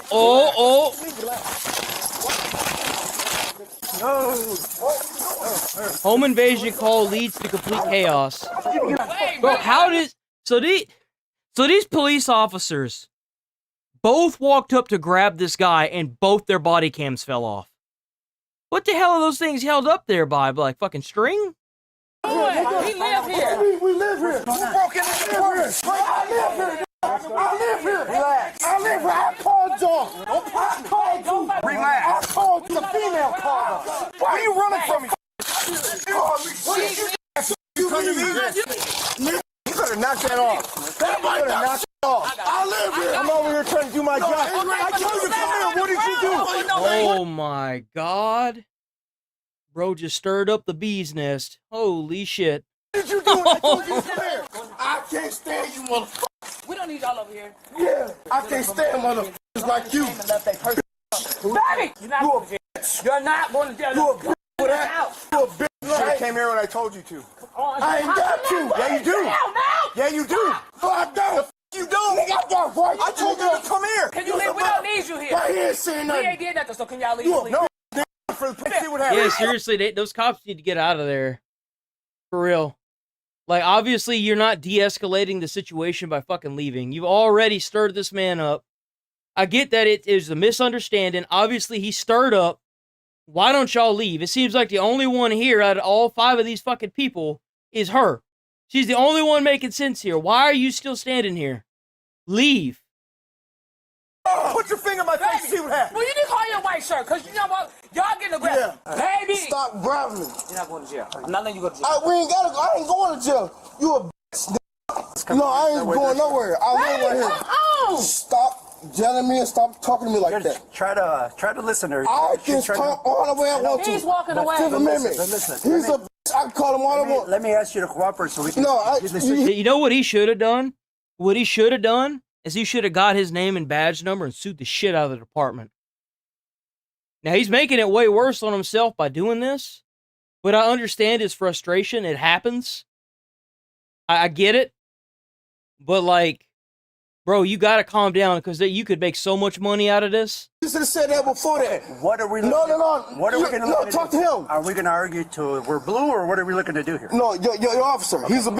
Okay. We got a bitch count. He should have came up. Somebody's coming to talk. No, he should have came up better than what the f he did. He didn't even run. That's the crazy part. He stepped up onto the fucking... So, like, from what I saw, it looked like... Because, like, this is kind of funny. But if you notice, like, bigger guys that are kind of chunky, they have, like, this run step that they do when they grab the bars, like, on both sides of a step. And they kind of pull themselves up. And that's what it looked like he was doing. He was like, he had just came around the side here. Like, he just came around the side here. And he was pulling himself up like, you know, them big chunky guys do. And that's what it looked like to me. It didn't look like he was running. Come talk to you. Right here. Okay. Just give us a minute. No, he's a bitch. Okay, what do you want us to do? This motherfucker, he could have came. I understand. We can. God damn. He's a bitch. I respect this man right here. You's a man. I appreciate it, man. We're just trying to figure it out. I wasn't here yet when everything went down, so. I want your car, your badge number, all that. All that's going to be recorded right now, so, all right? He's a bitch. Okay. So you live here? We've been living here for 5 years. And the reason we came in, somebody called. We're still trying to figure that out. I mean, that's what he's working on. Somebody. He come straight over here and body slam me. Let me tell you what we got. No, it's not no. Let me tell you. No. We've been having calls. Okay. It's been calls over here. Do you know who's calling on? Did you guys hear anything about somebody trying to kick a door in? No. We're here. No, he said somebody tried to kick in the door. Yeah, that's why we're here. Somebody called and said that the door was. He said the reason they're here is somebody tried to kick in the door. He comes straight to me. He comes straight. He pulled. Jesus Christ. Somebody kicking the door. Do you see a door off the hinges? Well, you understand we can't figure all that out. But still, though, okay, y'all called in for. That is interesting. Who called that in? Why are they there around the backside of that property like that? What's going on with that? Somebody breaking and entering. Never. First thing you're going to look for is a door off the hinges. No, you're going to look to see if you see somebody that's here. No, you go. That's when he saw you and he told you to come here. That door. And I'll let you guys figure that out. And that's the thing is, like, the guy could have went inside if he was trying to run. He was right there. He literally stepped off the steps whenever he saw the guy, and the guy was immediately trying to handcuff him. Like, what the fuck? No, I get this guy's frustration. Now, he needs to calm down because he's going to make it worse on himself if he didn't do anything. If he didn't do anything, because that's my big thing. But, like, I do think that the cop was being a little too much there. You go look at that door. I mean, there's a reason why he just walked away from it. If you call, when we show up and we say somebody's kicking the door and he saw you, he doesn't know if you're the one kicking the door or if you live here. Well, okay. I'm not going to get any more into that. Okay, no. We pull up and he sees. Yeah, but you can't just automatically arrest somebody for being outside on the fucking property. You can ask them if they know anything about it, but immediately trying to handcuff this man is not how you do that. It doesn't matter what you think is going on. You can ask him questions, and you can ask the person whose door was supposedly being kicked in, did they see us, what the suspect looked like? But as far as, like, trying to just automatically arrest this man, like, come on. Whoever is kicking that door, because he didn't even go into his house. He stopped and turned around to talk to the police officer, and the police officer immediately started trying to arrest him. He's over here. Listen, you see me. That's why I say that. Yeah, see, look, he's a big dude. He does it. He does the run up, like, right? Like, you like, kind of pull yourself up. It looks like you're running. You see me. Listen, it don't matter. Yes, it does. Sure it does. No, if I'm breaking into that house, you mean to tell me I can only be at the house? I can't be right here the minute? You got a call for 625, right?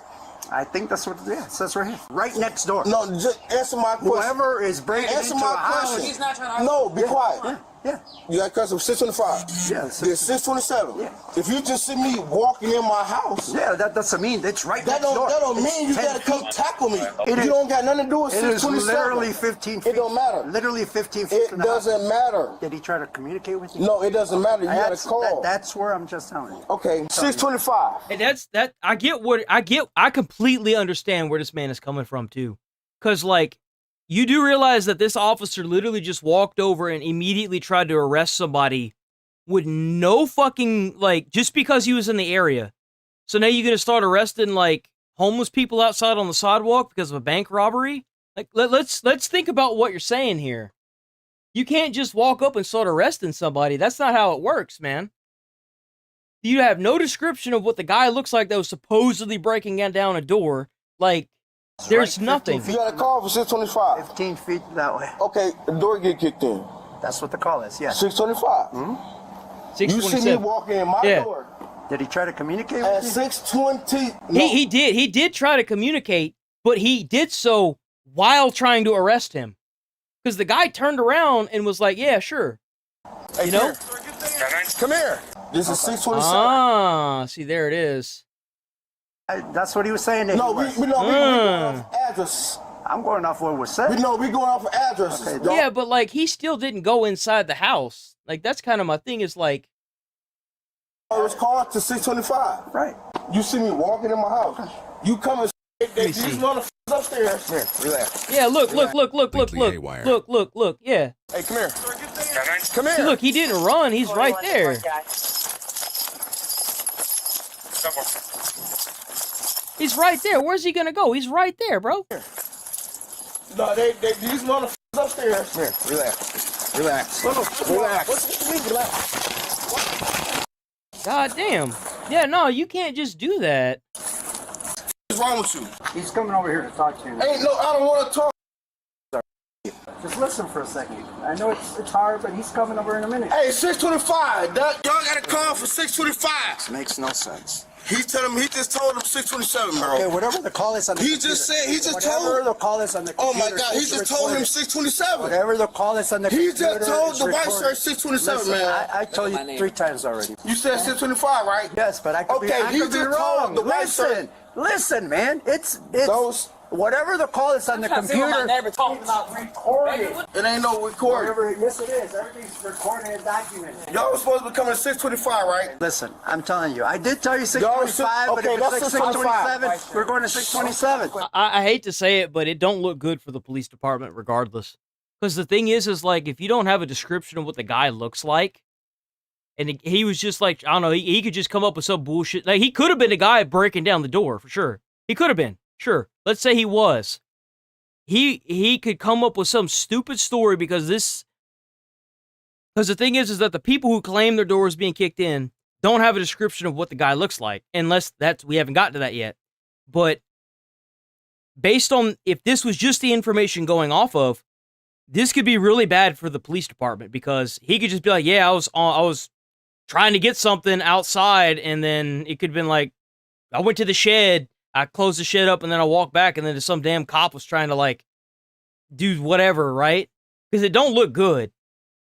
Because he didn't technically walk inside. He stopped and walked back over and started talking to the police officer. But like, because I mean, I probably would have done the same thing, not thinking about it. I guarantee you he wasn't thinking about what he was doing. He was just like, whatever, I don't really care. I don't want to be involved in this. And he's just walking into his house, right? Like, it's not that crazy to think. Hey, you need to stop grabbing her, dude. I'm fine. Hey, He's come on, not bro. hurting me. I don't need y'all to Move, bro. All right, you can stop that right now. Okay. Be quiet. Be You quiet. want to talk to me, so let me talk. No, you are. No, hey. She's a grown woman. If she wants to talk to me, she can talk to me. Man. Going to 627, right? If she wants to talk to me, she can talk to me. Joshua was coming to 625, right? 625, right? The call is on the computer, sir. Listen. Can I talk to you? No. Yes, I am. Yes, I'm talking to her. No, you was just talking to me. I told him, sir, come over here. You don't need him to come over because he ain't doing it. Don't talk to me. Don't touch me. What are you touching him for, though? What are you touching him for? Here we go. Here we go. Here we go. Tell him to stop talking. Put your hands on your back. For what? What are you doing? For why? You're being detained. For what? Quit fighting with me. That is not 625. What's 625 at? This building is No, 625. If you look at the front, it's both. All right, walk over here with me. We was just coming in the house. So you in the wrong. Listen. I ain't going nowhere. Yeah, you are. Yeah, you are. No, I ain't, bro. You said detained, bro. Yeah, you are being detained. Right, And I'm so I walking ain't you over going here. nowhere. You're under arrest for what? obstructing the police, all right? Let's go. What? Oh, hey. How'd they pull that shit out? Wait, what? How did they pull fucking under arrest for what? How the fuck? What? Bro, what? How the fuck you pulled that one out? Obstructing what? You guys was so busy trying to sit there and argue with him. Y'all ain't even do y'all's job. What do you mean? You be a man. Bro, for real. Are you fucking kidding me? No way. For real, bro? Be a man. Oh, are y'all serious? Okay. You're under arrest for obstructing the police. Obstructing. Yep.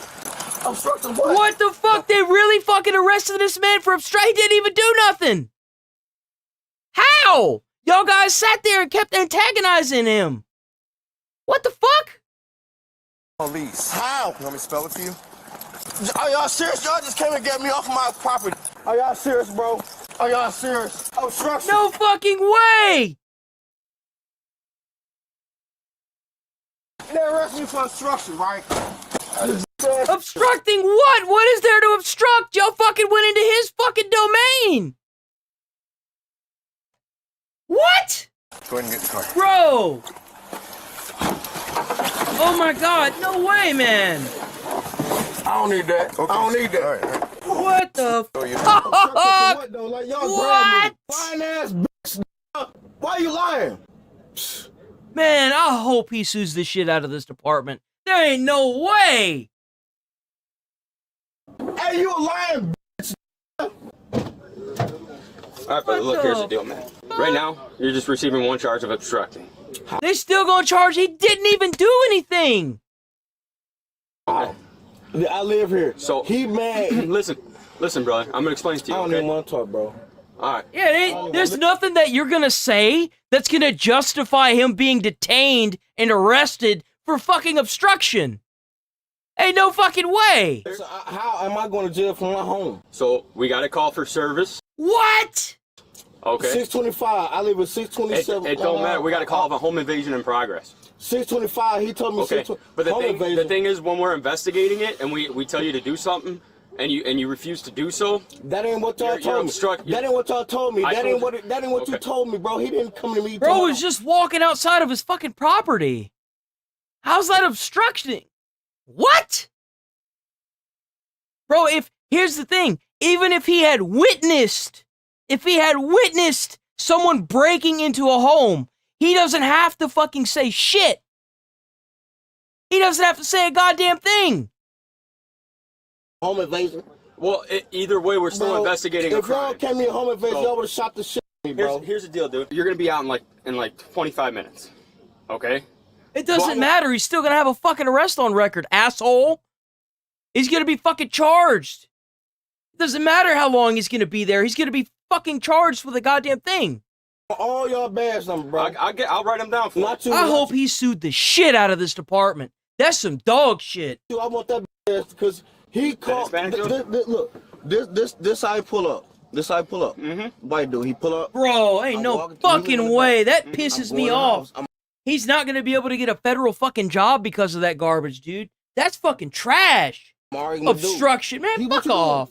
Stop right there. I stopped. Bro. He said he got a call from 625, said it was a home invasion. How he grabbed me and slammed me to the ground talking about a home invasion at 625 and I live at 627 apartment. He even pointed up at the people that the call was from. He's like, they bitch ass over there. He was literally in the fucking way of saying that, and he's immediately getting detained. What the fuck? Are you kidding me?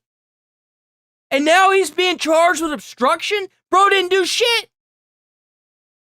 Like, what's even crazier is he's standing outside of his own fucking home, and they are around him trying to say all kinds of dumb shit to him. Why didn't they just give the badge number and fuck off? They're on his property. Are you fucking crazy? I'm gonna sue the shit out of him. Yeah, sue the shit out of that department, bro. Fuck that department. I want his badge number and all that. I'll give that to you too. On my soul. All right, real quick, what's your last name? Y'all got it. Oh, you know what? I ain't even gonna do that with you, bro. Dude, What's your first name, sir? Talon. Your girl's gonna talk to you real quick. Let me just get your birthday. This is last 625. The white shirt was standing right there. Bro, that's crazy. You don't listen sometimes. I'm listening to you. No, I've been told you to listen the first time when he told you that. He said 625. I was standing right there. I heard you the first time. Right. When I tell you to listen sometime and do, man. You're cool with me. I'm gonna be cool with you, okay? Hey, listen. It's 8:13 right now. My goal is to have you out by like 8:45. Sound like a plan? That's fucking crazy. That's crazy. That's nuts. I can't believe that shit. I cannot believe that I don't even shit. want to do to touch me. Bro, that's fucking A crazy. neighbor witnessed the suspect kicking several apartment doors, banging. Oh, damn. There it is. There it is.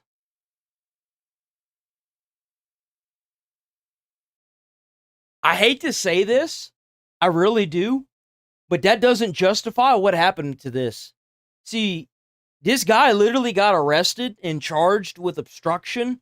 And now you've got a neighbor that's coming forward after the fact. This is after the fact. I want to say this. This is after the fact, claiming that the neighbor, him, was going around back. For all you fucking know, the fucking department paid them to say that. Bro was wrongfully arrested, and they're going to try and throw this shit on top of it. Are you kidding me? His fists on several outer apartment doors and yelling prior to officers arriving, indicating he was the reason why officers were called there in the first place. This suspect was charged with resisting, obstructing a peace officer. He is innocent unless proven guilty in a court of law. Now, some people don't need. I don't believe that, dude. I don't believe that he was the one doing it. A part of me kind of wonders if they even had gotten called out there to begin with, honestly. I just don't believe that. I actually don't believe that. W video by Midwest Safety. I just don't believe that those officers in any way, shape, or form were doing what they're supposed to be doing. I'm sorry, I just don't.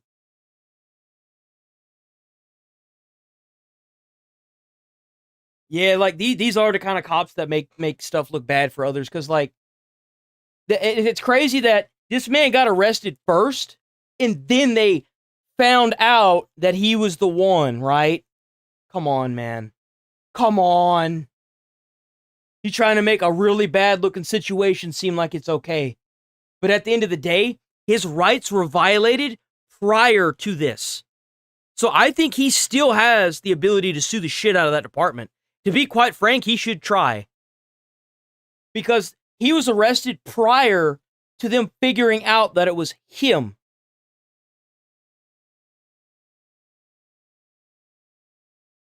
That's crazy, dude. I'm just so that actually got me worked up a little bit. I ain't even gonna lie, bro. I ain't even gonna lie. That got me worked up. All right, I'm gonna roll out of here for the weekend. I don't think you're gonna be here on Monday, Nigel. So I'll probably see you on Tuesday. Stay safe out there. Stay friendly. Have a great weekend. Don't do anything crazy over the weekend. I'll be back on Monday, bright and early. I got a lot of stuff to edit out, and then I'm gonna fucking upload stuff for the weekend and today. Then I'm donezo. I'm out of here. Stay safe out there. Try to put a smile on somebody's face, man. It might change their whole life. Peace.